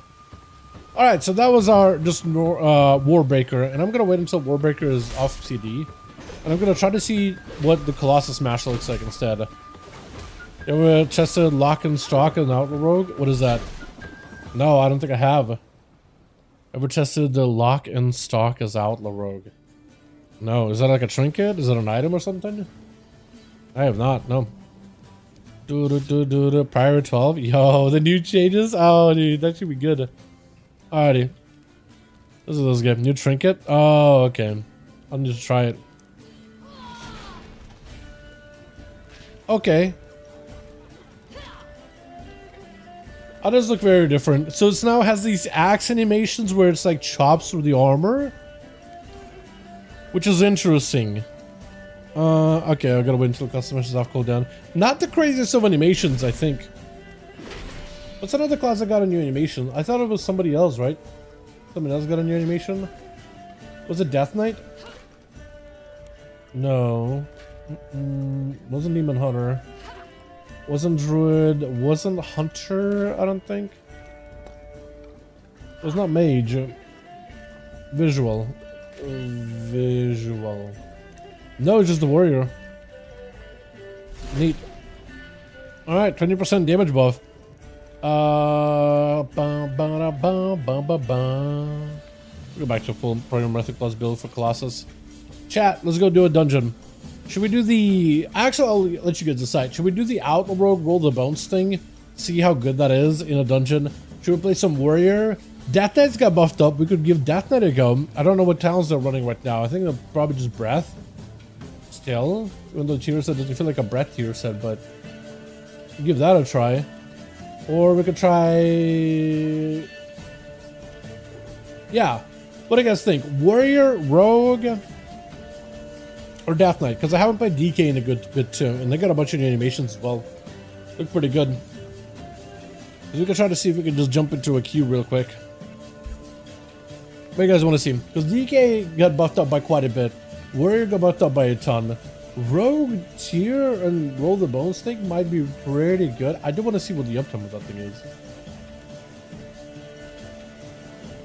Yeah, dude. Everybody over in the Rogue Discord is still trying to figure out what the numbers are. At this point, a dev needs to pop in and just be like, "Hey, idiots, here's the numbers." Shaman, new trinket. Shaman didn't get anything. Wait, no, Shaman did get something new, didn't they? Now that you mention it. No, don't mind. I think it was last week. Let's do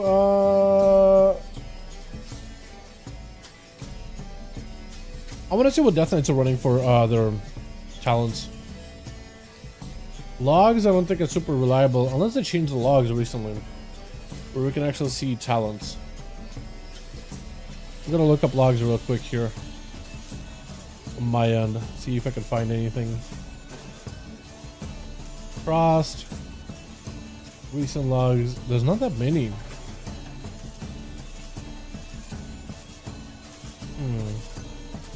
I want to do a key where Frost DK actually timed it. Ideally. Okay, hold on. Mechagon, Theater of Pain. This could be good. Oh, the damage is kind of low. Yeah, compared to a mage. Two Theater of Pains. Is there Frost DK in there? Yeah, there is. Blue DK. They are not playing Breath, so they are playing like a non-Breath build. Oh, you can actually see the talents. Hell yeah. Okay, so maybe we just do DK. Yeah, I haven't played DK in a good second here, and they got juice, so might be a good time to do it. Are they still dual wield though is the question. Yeah, they are. Cool. So I'll just copy his build. He's a Rider of the Apocalypse too? Really? Rider not playing the Reaper's Mark? That seems like a trip. That seems like a lot, but I mean, I'll trust it. Well, export. Rider, new buffs, and plus.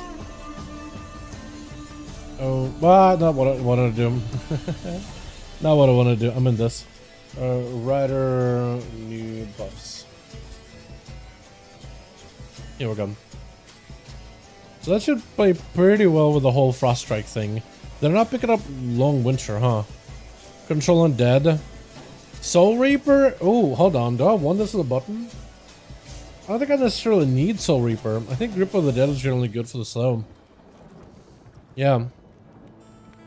Do I need this? No, I don't. So... Entrapment grants you runes. Shorter Kick. Shorter Kick is probably good, but I could also go Stun. I could go Blind. I think Blind is the play, man. I feel like AoE CC is going to be good. No matter what dungeon you do. That's probably very, very strong. Alright, let's try to see if I can jump into a dungeon. If there is a space for one. Floodgate. Are all of them active? Are all of them enabled?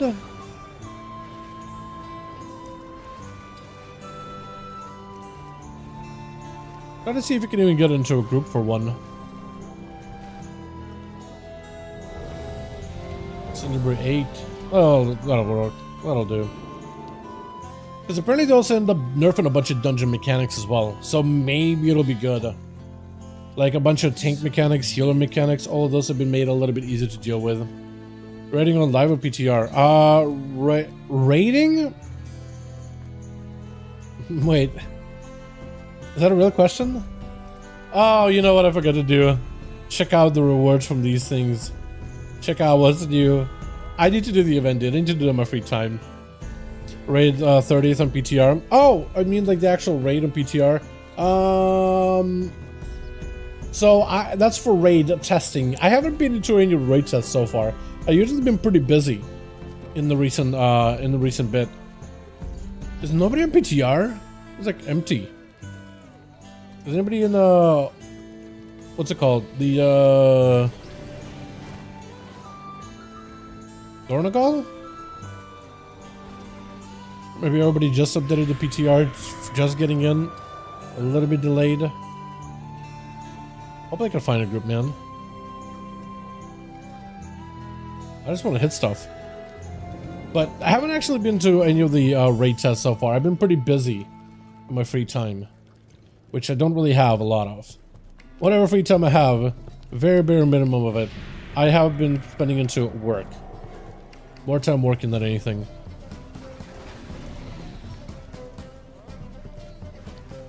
And I wanted to update any of these items.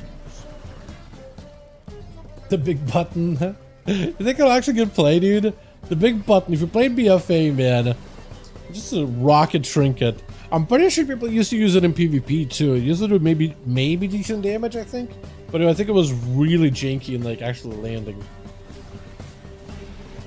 Oh, did they also add PvP gear to the vendors finally? Yeah, there's people out here. Everybody out here, everybody chilling, but queues are a little slow. Let's get in a group. Okay, I might give this group like a couple of minutes and then try to see if we can bail out, find a different one. Because if they're just not getting any bites, like, what can I do about it? Alright.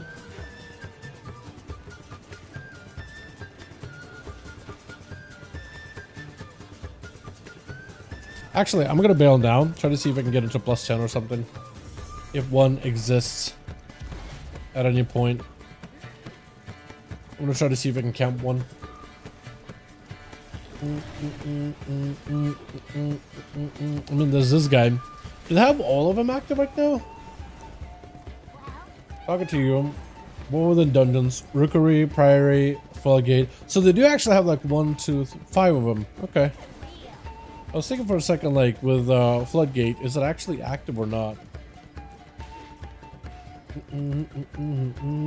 Shout out to the devs for the shaman changes. Come on, Doug. Haven't shamans gotten like an update every week now so far? Or am I wrong about that?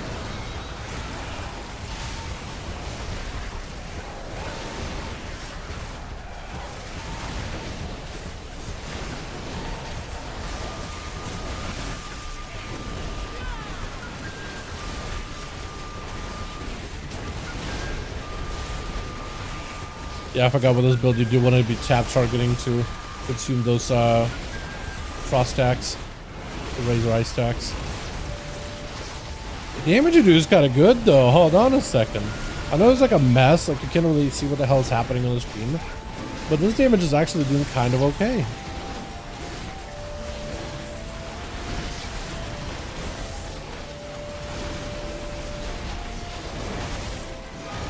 I mean, the cleave is pretty decent.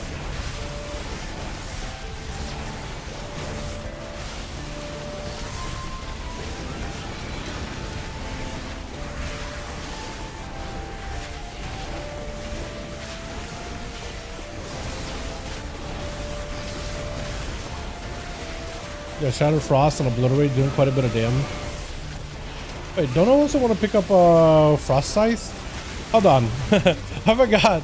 Hold on. I'm actually running my tier set, but I'm not using the Frost Scythe ability. Wind Streak causes Frost Strike Glacial Advance to have an 8% chance to cast Frost Scythe per stack at 30% effectiveness. Losing Wind Streak sends you into Murder's efficiency.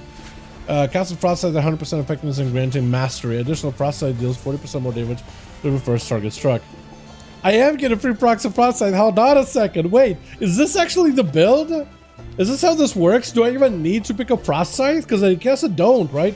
I can just play around my tier set, let it fire automatic Frost Scythe, so you don't need to invest into it. And I get free Glacial Advances from, like, Arctic Assault. So maybe that is how you're supposed to play this, actually. Maybe this is actually what you're supposed to do. I'm gonna try to join this guy. It doesn't look like he's getting any bites at all, but I'm gonna try it. I don't know if the dungeon work. It feels like dungeons maybe don't work at all. Priory, come THDD.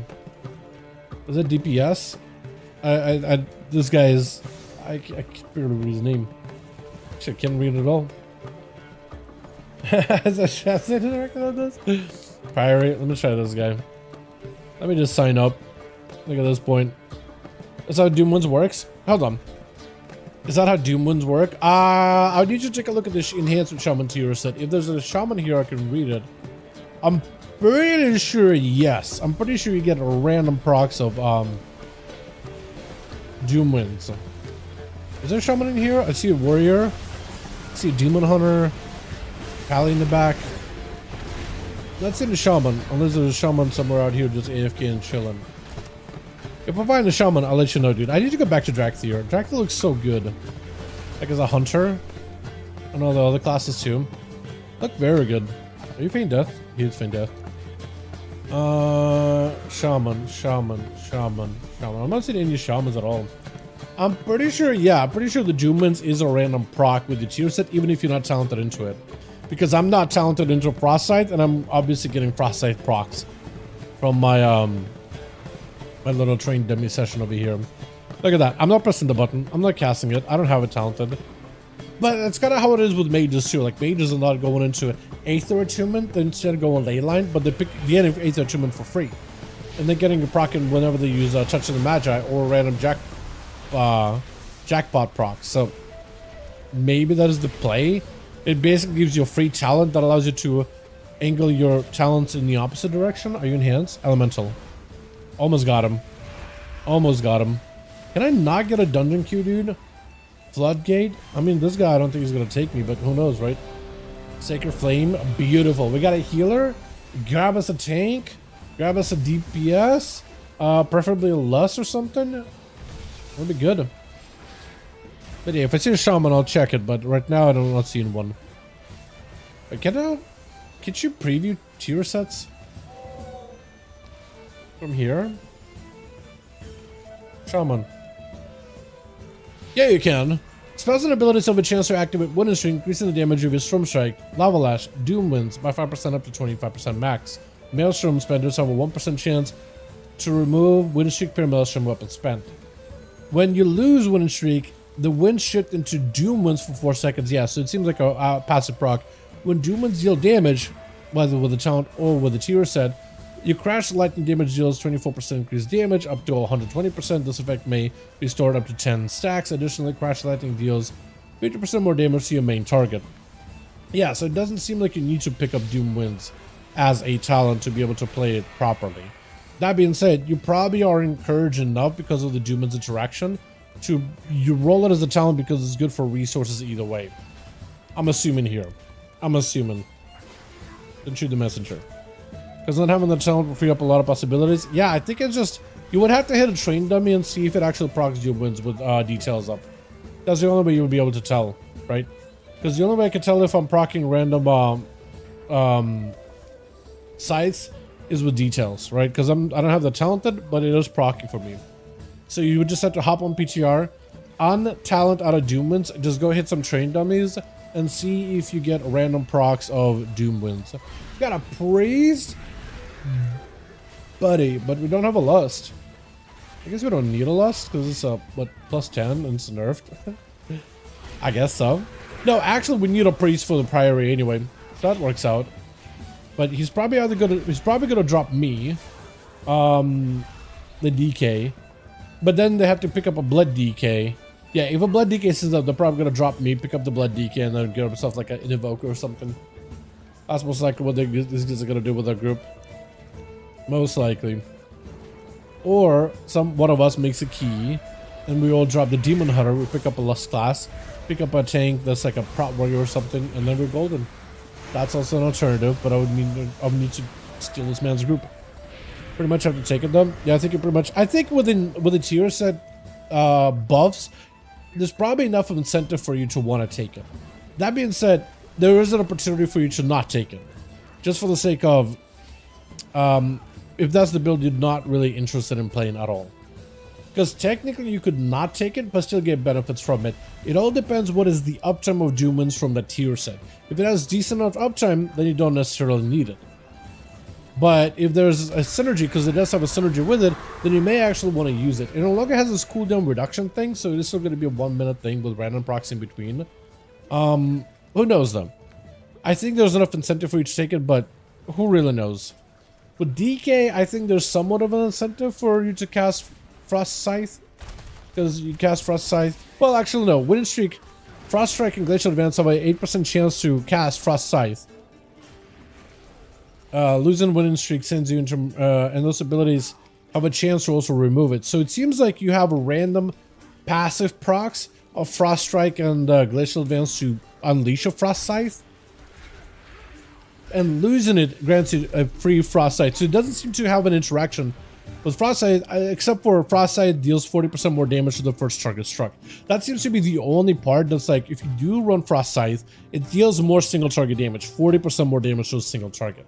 So maybe there's some value in running Frost Scythe because of that specifically. But like, because it has this like free component to it, without like, if Frost Scythe maybe gave you that mastery buff, it says 12% mastery. If Frost Scythe was the ability that granted you mastery, then I could see that being like, okay, you may want to run Frost Scythe. But it seems to kind of hit things passively, automatically, and deal more damage to your primary target. So it seems like you may not have to invest into it. But because it's like Frost Strike and Glacial Advance, it does make you lean away from your Breathless and Dragosa potentially. So who knows, right? We'll have to wait and see. Really just have to wait and see. Also, we just need a tank, dude. The Firebot? Hold on, dude. Hold on. The Firebot, is that you? Is that you? That is you. Bro, they're gonna kick me and pick up you. If they do, I won't even be mad. Or if they pick up you and let me and you roam together, I'll be very, very happy. I'll be very, very happy. Hopefully they'll take you, my man. Unless they choose not to. Should I just like put in a good word? Yo, DK slaps.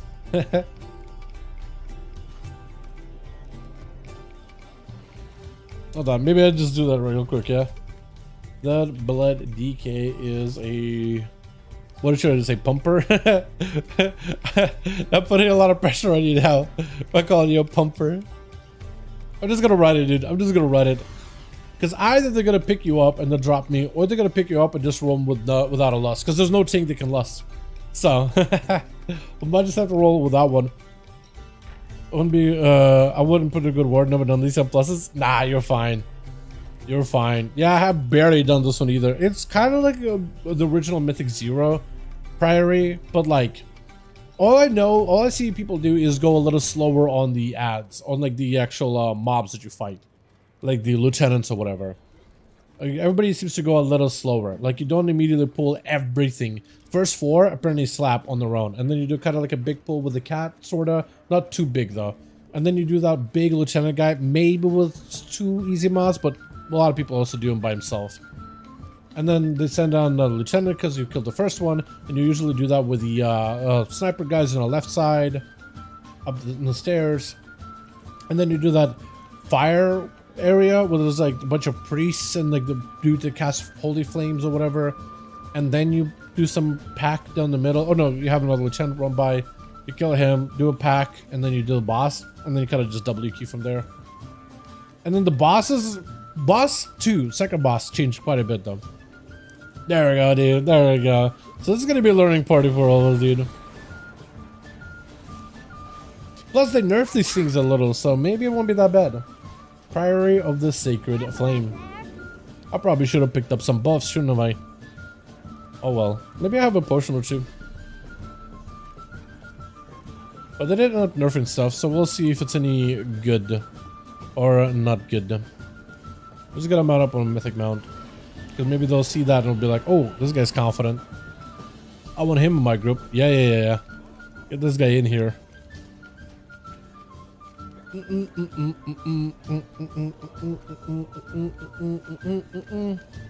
least I'm pretty sure that we went Priory.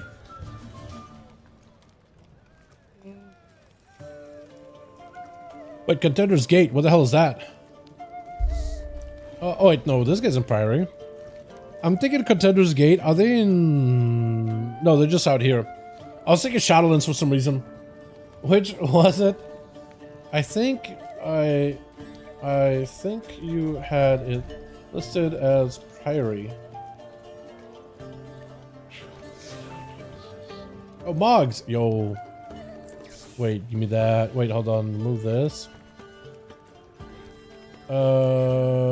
Yeah, red. Talk to a goblin near training dummies. They can port you here. Hold on. What keys does he have? Do we even have a key? Because he's the one who listed the key.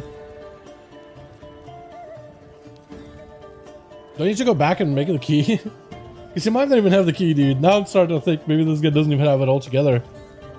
Hold on a second. Hold on a second. Might be confusing. Yo, that looks so sick. I do like this set a lot. I should roll the shoulders to match it though. Oh, they look pretty good. This guy also too. I'm hoping this guy has the key. Hold on. Keys. Rookery? Because he's the one who made the group. And he's asking what key is this?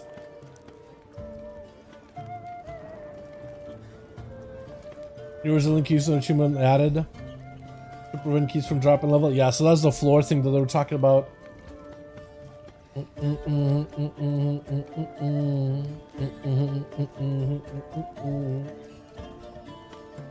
Alright, that should be fun. Hopefully.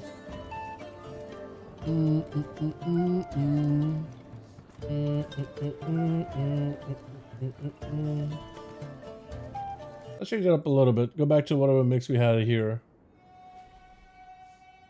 That'll work. Alrighty. Whenever you boys are ready. I don't have potions, so we're just gonna have to run it dry. But I'm just gonna pop cooldowns at all times. I'm just gonna try to see if I can maximize my rider, maximize all these things. Try for the best.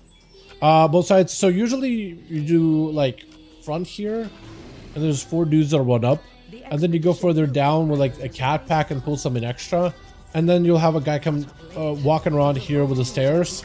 I made a mistake. And then you would do left side, and you would do the dudes on the left side basically. Yeah. Usually. At least that's what I've seen people do. I don't know what like the actual meta play is going to be like for the actual season. But these guys usually just do by themselves, by the way. These mobs you just do by themselves. Because they're annoying. Oh, hold on a second. Wait, do you see this glacial chat? Are you seeing this glacial advance? Blind. Yeah, these guys are super annoying because of that. We're going to have little interruptions. Look at this glacial advance, boys. You see that? That looks sick. Oh my god, that actually looks so sick. Hell yeah. Oh, wait, that's so good. Wait, frost-sized pumps, what the hell? Yo, glacial advances look sick now. They don't have like this cartoony look. They're like more like a realistic spike now. Hell yeah. Alright, this will be fun. I got grippy hands, so if we ever need to group a bunch of mobs together, we'll be golden. Well, they need to move faster. Who are these guys? Those mobs? Maybe. We could break them though. I got grips. We got 2 of them. I got AoE blind. All that stuff. But yeah, not bad at all.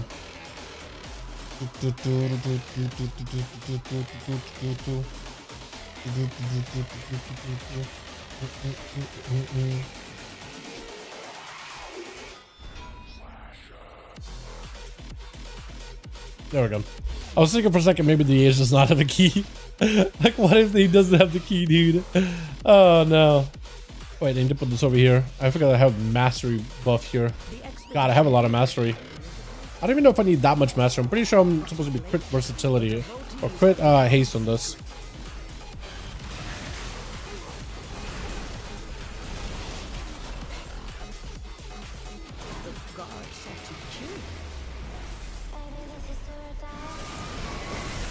Do they defend when they get certain point of health? I think they actually do defend when they reach certain point of health. I was gonna say for a second, like, what causes them to do that? Oh yeah, I might be running wrong stats for this completely. Maybe I don't need to be mastery heavy. So that might be my fault here. Maybe I'm supposed to be crit haste. Yep.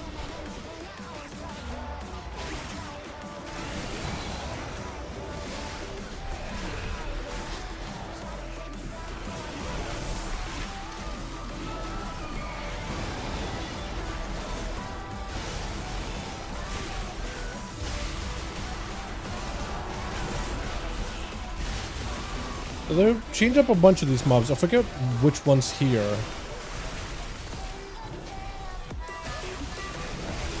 But the frost scythe are pretty good though. Rip him. I have more of these walking. Nice.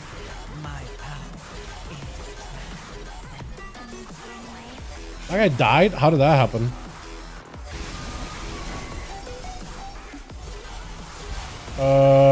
Heal? Legendborn? Yeah, so these mobs all hurt a lot. I think it's the impale ability. Yeah, I think it's the impale. I think they just start turning to the monk and they just hit him with that impale. Absolutely smashing that guy.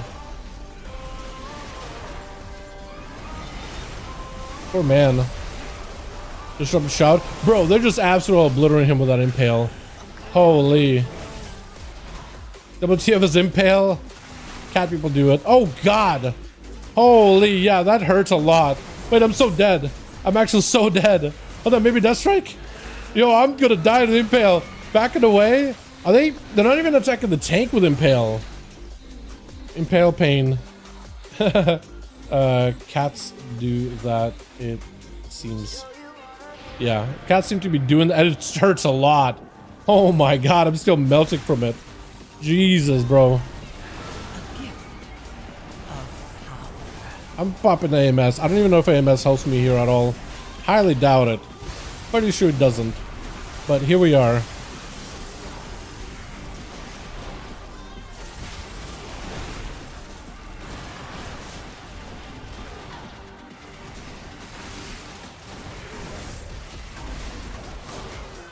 Alright, so we do this guy by himself normally.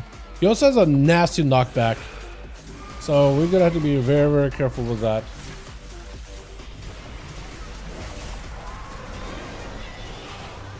Yeah, he has a very bad knockback. I'll try to see if I can maybe move him a little. Yeah, this guy's gonna be annoying, man. Oh, there's some cats over there, so be very, very careful. Group him. Pretty sure group works on those guys. Yeah, group does work. Thank you for moving over. That guy ended up deciding, like, I'm just gonna jump into my death. That's cool with me. Go by me. Yeah, basically what I try to put him against the wall, I think. So you don't go flying nearly as far. I think it's about the best you could do with that. Shield slam hurts a lot. You get punted. Also, we need priest to grab us the buff, because that buff is a huge portion of our damage.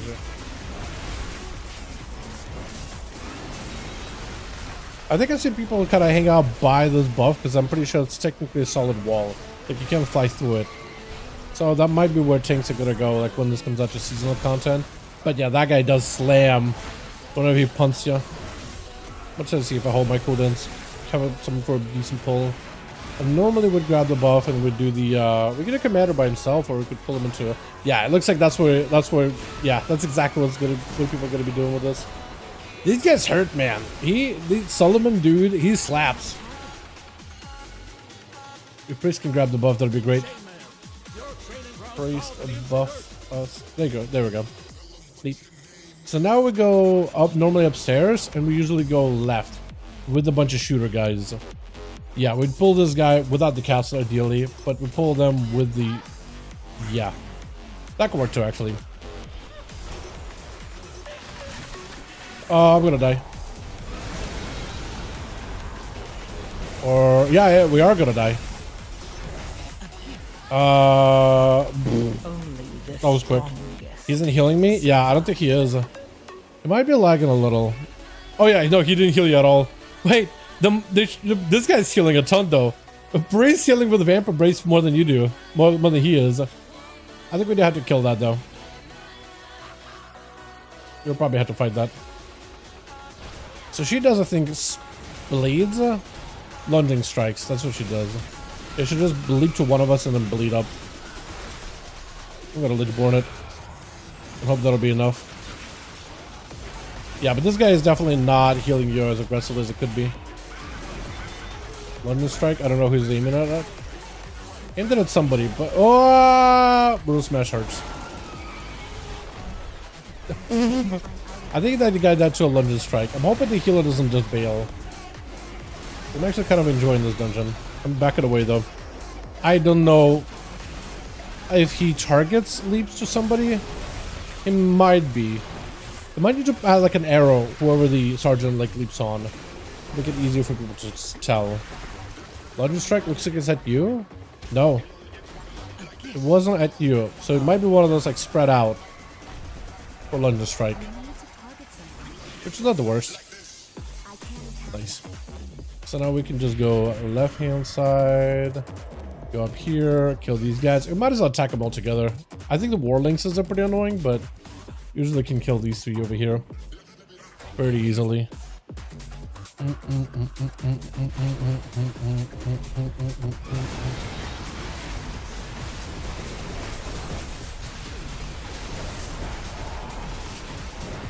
Oh yeah, these guys get absolutely shellacked. Oh, the size though. Oh, also the breath of the blessing of Save is huge. You can go over here. Basically, you just go around them. You don't need to pull them at all. You pull these guys. Right, the footmen. Yeah, you can just kind of pull them in the corner here. Not bad. I just don't have any cooldowns for them at all. Although I probably will send something anyway. Maybe I won't actually. Maybe I'll just. I should send stuff. Because I'm gonna desync with my cities anyway.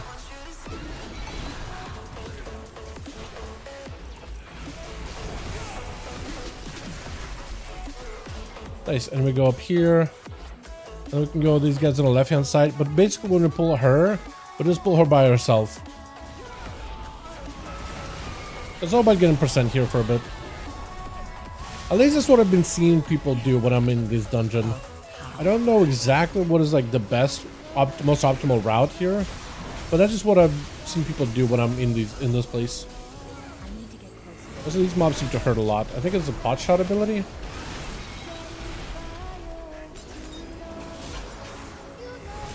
And then you just pull her, and she pulls all her little minions. So you basically just like take her where she stands. Yeah, and then you pull her, and the minions kind of pull with her immediately. You just kind of AoE them down. Yeah, they're starting to walk up. This is where you can just do her.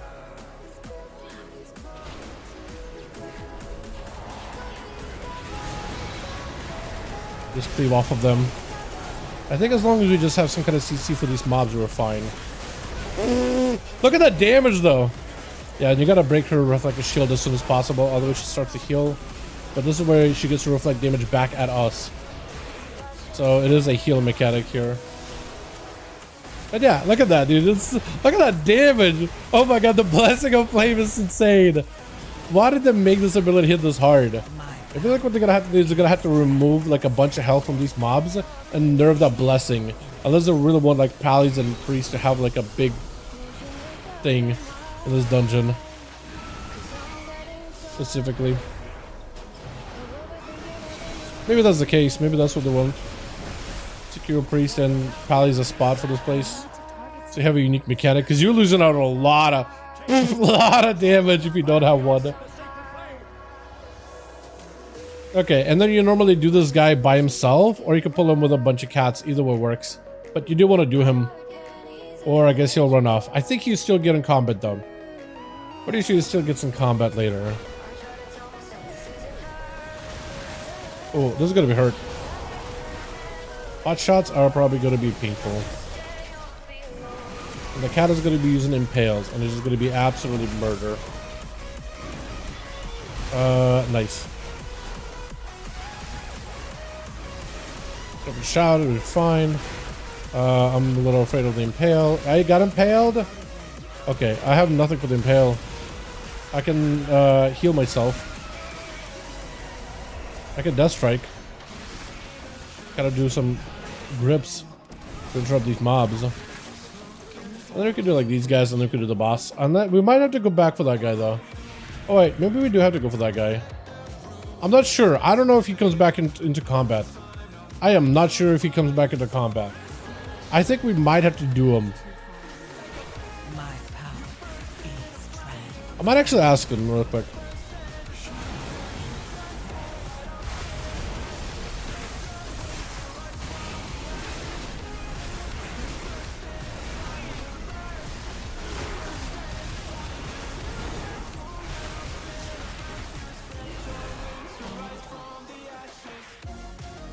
Yeah. Let's go back. I'll go back over there, kill him really quickly. I don't know if he actually gets pulled into the boss. I'm pretty sure you're supposed to kill him, because he might just end up running back and getting into combat with us. But I'm not 100%. So there's going to be two mechanics you're going to have to deal with. The main boss is going to put up a bleed on you, kind of painful. The other guy is going to hit you with his judgment ability, very painful. So if you want to have a big cooldown for it, it's going to be like a cast, and then he hits with a judgment, and then you take 25% more damage. So that judgment is really, really like defensive, I think. Maybe you could pre-AMS it, but yeah, besides that, we just mostly kill the cat guy. And you just have to be very careful with him when he uses judgment ability. Oh, that hurts a lot. Woo! Okay, I guess they do make these swirlies very, very obviously visible. So it is pretty punishing that we don't do anything. I got a kick here. I can AMS one if we need to. But might be okay. AMS it. Nice. May need a kick here. I can maybe interrupt Cinder Blast. Trying to. Nice. Good grip. Hopefully he does it. Yeah, Ember Storm, we just gotta move. It's gonna be mover. I think it's fair for them to. Do you think they should nerf the damage on those? Because I mean the swirlies are like really obvious, but so lost. Oh good. We're waiting for DH real quick, and then we'll fight this guy by himself, or DH left. I don't know why the guy left. Everything was going fine, but then he bailed. So what we could do is we could still try it.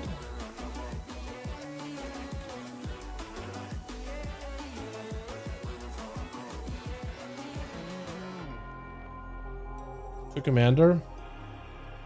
I don't think he can get any more commanders. Or clean other side. I don't think he loses his buff if we do. Or at least last week they didn't. Yeah. I don't think he can lose health. Harmon Shrine? I mean, if you wanna... You either wanna pull the boss or do the other side. Up to you, honestly. But normally I don't see him lose that buff bound by fate. But yeah, we could give it a go. Just care about the damage he's gonna do. Fierce Armor is going to be a painful bleed. Judgment is the hard-hitting one. And then you dodge the Defile. Yeah, you see how much damage that does? And then Battle Cries, we gotta kick that. And you can cleave them both to share health. Although he has a lot less health than his lackey. Yeah, Divine Judgment hurts a lot. Yeah, it hits really hard. Maybe I can res ya? Okay, I'm dead, but maybe you can get up. It's very, very hard. And it's a 25% more damage taken while the Judgment Cube. DK is not healable? What is this going on about DK is not healable? No shot.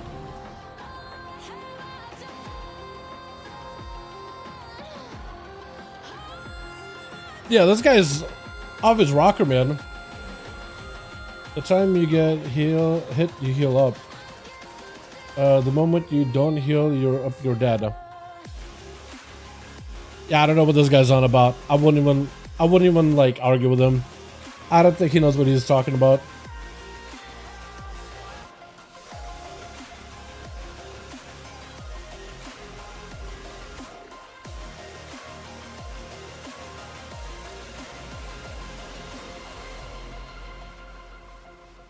DK's die tank at least. I don't know, man. I've heard everybody say the DK looks really good. Why there's a 30, my man? How you doing, my guy? Thank you. I appreciate the continued support, man. Love seeing these pop up every month. So do I, my guy. Hope you're doing good, by the way. If you ever gotta cancel one more through us, don't you ever worry about it, my guy. You're still a member in my heart, honestly. Thank you, man. I appreciate it. How you doing, my man?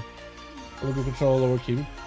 Nah, dude. Whatever this guy's saying, he's saying like DKs were bad, only good in controlling and lower keys. Nah, dude, I don't think this guy knows what he's talking about. Rewins? I don't think he knows what he's talking about, honestly. I am skeptical. Because everybody said DK...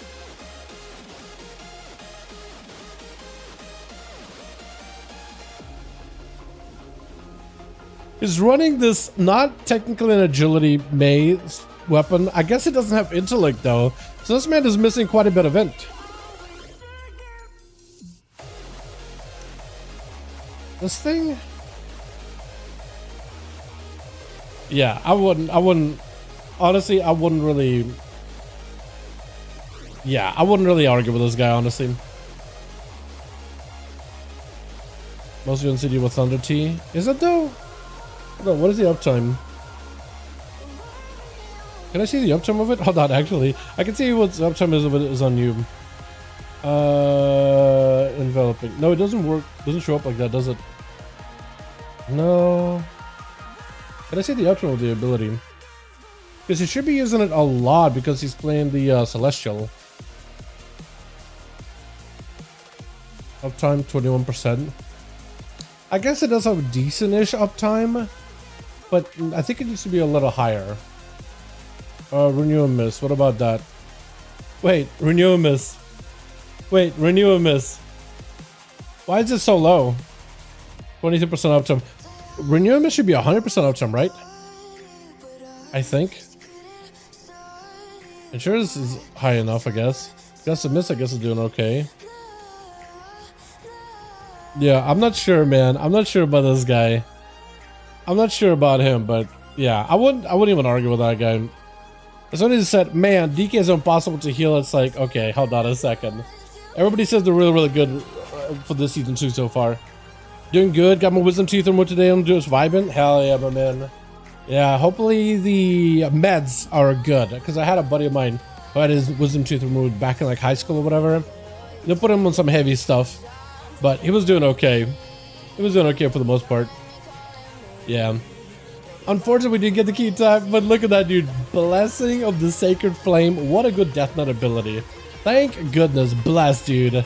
Hashtag bless. Why is it hitting so hard for me? Hold on. Is it because of the riders? Why is it so high up here for me? I mean, it's really up here for you too, but like, not really for him. I guess he never get the buff. But like, Renew and Miss definitely 100% uptime with the standard melee build. Yeah, it definitely should be, because you're constantly kicking, and then you put a Renew Miss on somebody. But he has a Renew Miss that you could put on the entire team, and for some reason it has a 20% uptime. Pretty sure it should be almost 100%, right? Because every time you kick it applies on somebody and then it bounces. Right?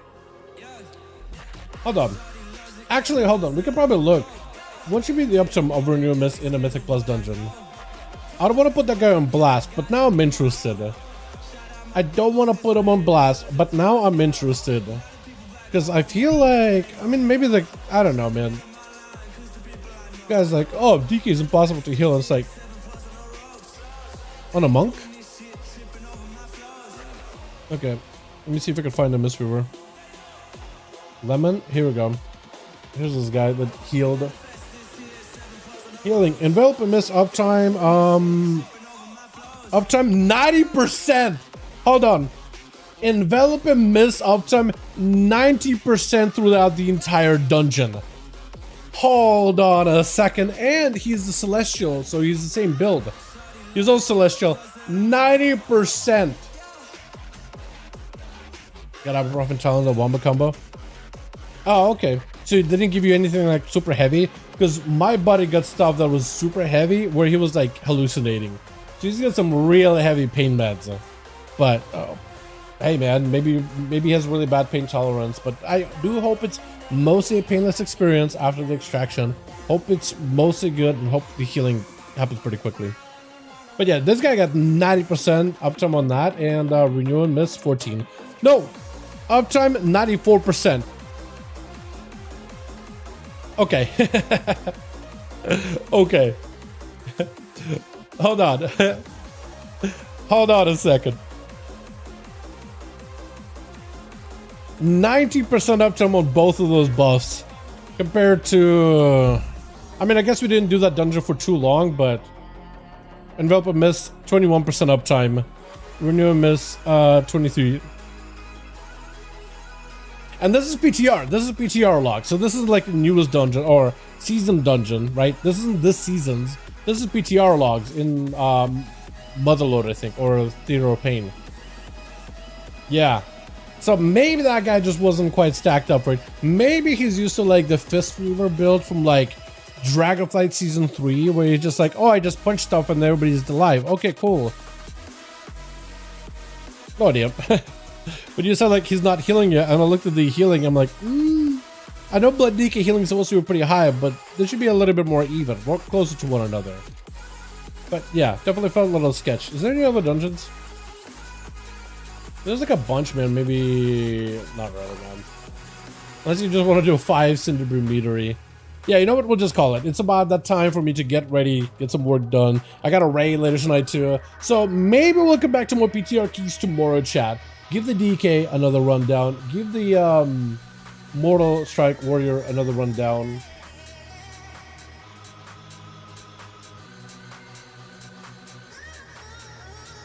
Wait, who is Akatosh?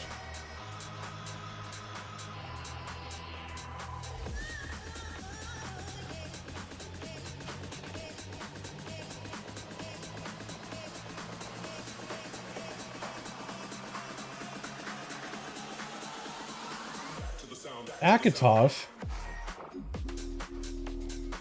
Who's Akatosh?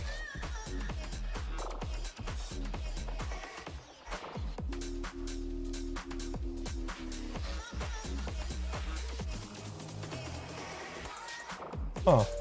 Apparently some guy named Akatosh is being, wait, doesn't sketch here? Hold on a second. What do you mean doesn't sketch here?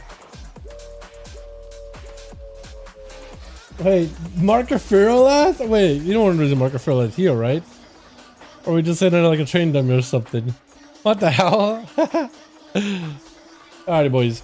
I'm gonna call it here. Thank you so much for coming by, man. I need to do more PTR testing. I think we'll do more of that tomorrow. I gotta give Warrior a try with these Giga Juice buffs. And once we have an idea how Rogue is looking with these new outlaw thingies, I'll let you guys know how big of the Roll the Bones buff that is. Take care of that, appreciate it, man. I was trying out Rickery Mythic Full Fell. Yeah, dude. It's actually funny how that stuff scales. Honestly, might as well try it. If you have older legendaries, multiple sockets too. I saw Rogue running like those boot legendaries from Legion that had triple sockets on them. They work. Weapons from older raids, like the Time Strike daggers from that one mega dungeon in Dragonflight, also work. Everything scales up everything. So I've seen some people running some like old janky trinkets from previous expansions, and all of it scales up, and sometimes it scales way too good. Like, I wonder if like Ravage Seed Pod could do billions of damage, because this thing does a ton of shadow damage. I actually really want to try it. Hold on, I'm gonna look at it. Hold on. I'm actually gonna look at that. Hold on a second, dude. Maybe I could do some shenanigans myself. Hold on. If you do a pull for me in that dungeon and then run in with that seed pod, I just want to see how hard it hits. I just want to see. I just want to look. I just want to look. If you can just be there to tank for me, I just want to see it. I just want to look. I don't know if you can run in like just like tank stuff. Okay, you cleared everything here. These guys, yeah. Hold on, I'll let you know when I'm good. 10 sec. And then I want to just try to see if I can drop it, because like it says 63. Is it scaling up though? Oh wait, did it fix it? Oh no, this thing doesn't scale up. Okay, so that thing does not scale, but this thing scales. Okay, so certain items don't scale apparently. That scales? 30,000 strength? Hold on, that might be good. This doesn't scale though, so I guess it does have a certain item level. NVM trinket not scaling. Rip. But Lego is. Dude, I might just mess around with the Lego now, dude, with Fairlad Remender. Hell yeah. Hell yeah. Give him a pull, man. Give him a quick pull so I can just AoE them. Yeah. Look at that. Wait, does it... Ah, the effect works! Oh, that is hilarious. Does it do a lot of damage? Hold on, now I want to know. Now I'm interested.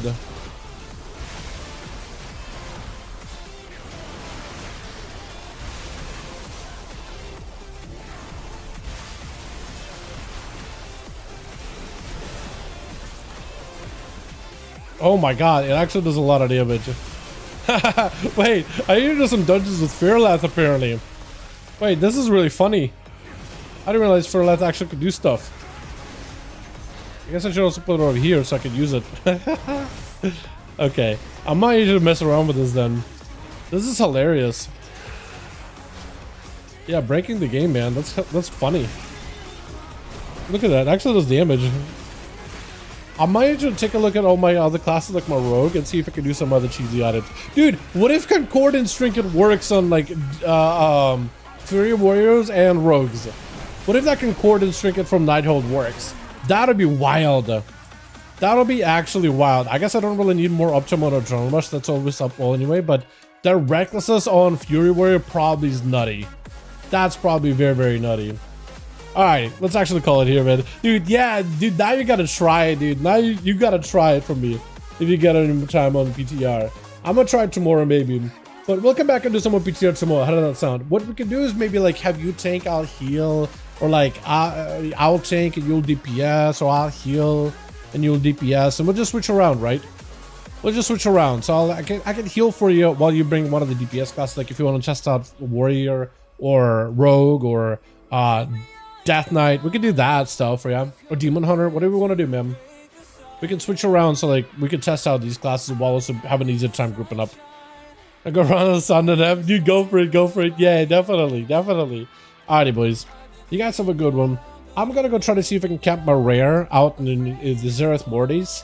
And get ready for the raid. And get some editing done in the back end as well. You guys have a good one, though. Thank you so much for watching. Hope you guys enjoyed. Appreciate you so much coming by, man. I really do appreciate you guys hanging out with me. I'll see you guys tomorrow for regular. Alrighty, boys. Alrighty. And I'm really bad at any of these. And I'm really, hold on. And okay, now peace. Really bad at any of these. Told you.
you throw myself out from the roof. Cause you fucking love it when I fade. Cause you wanna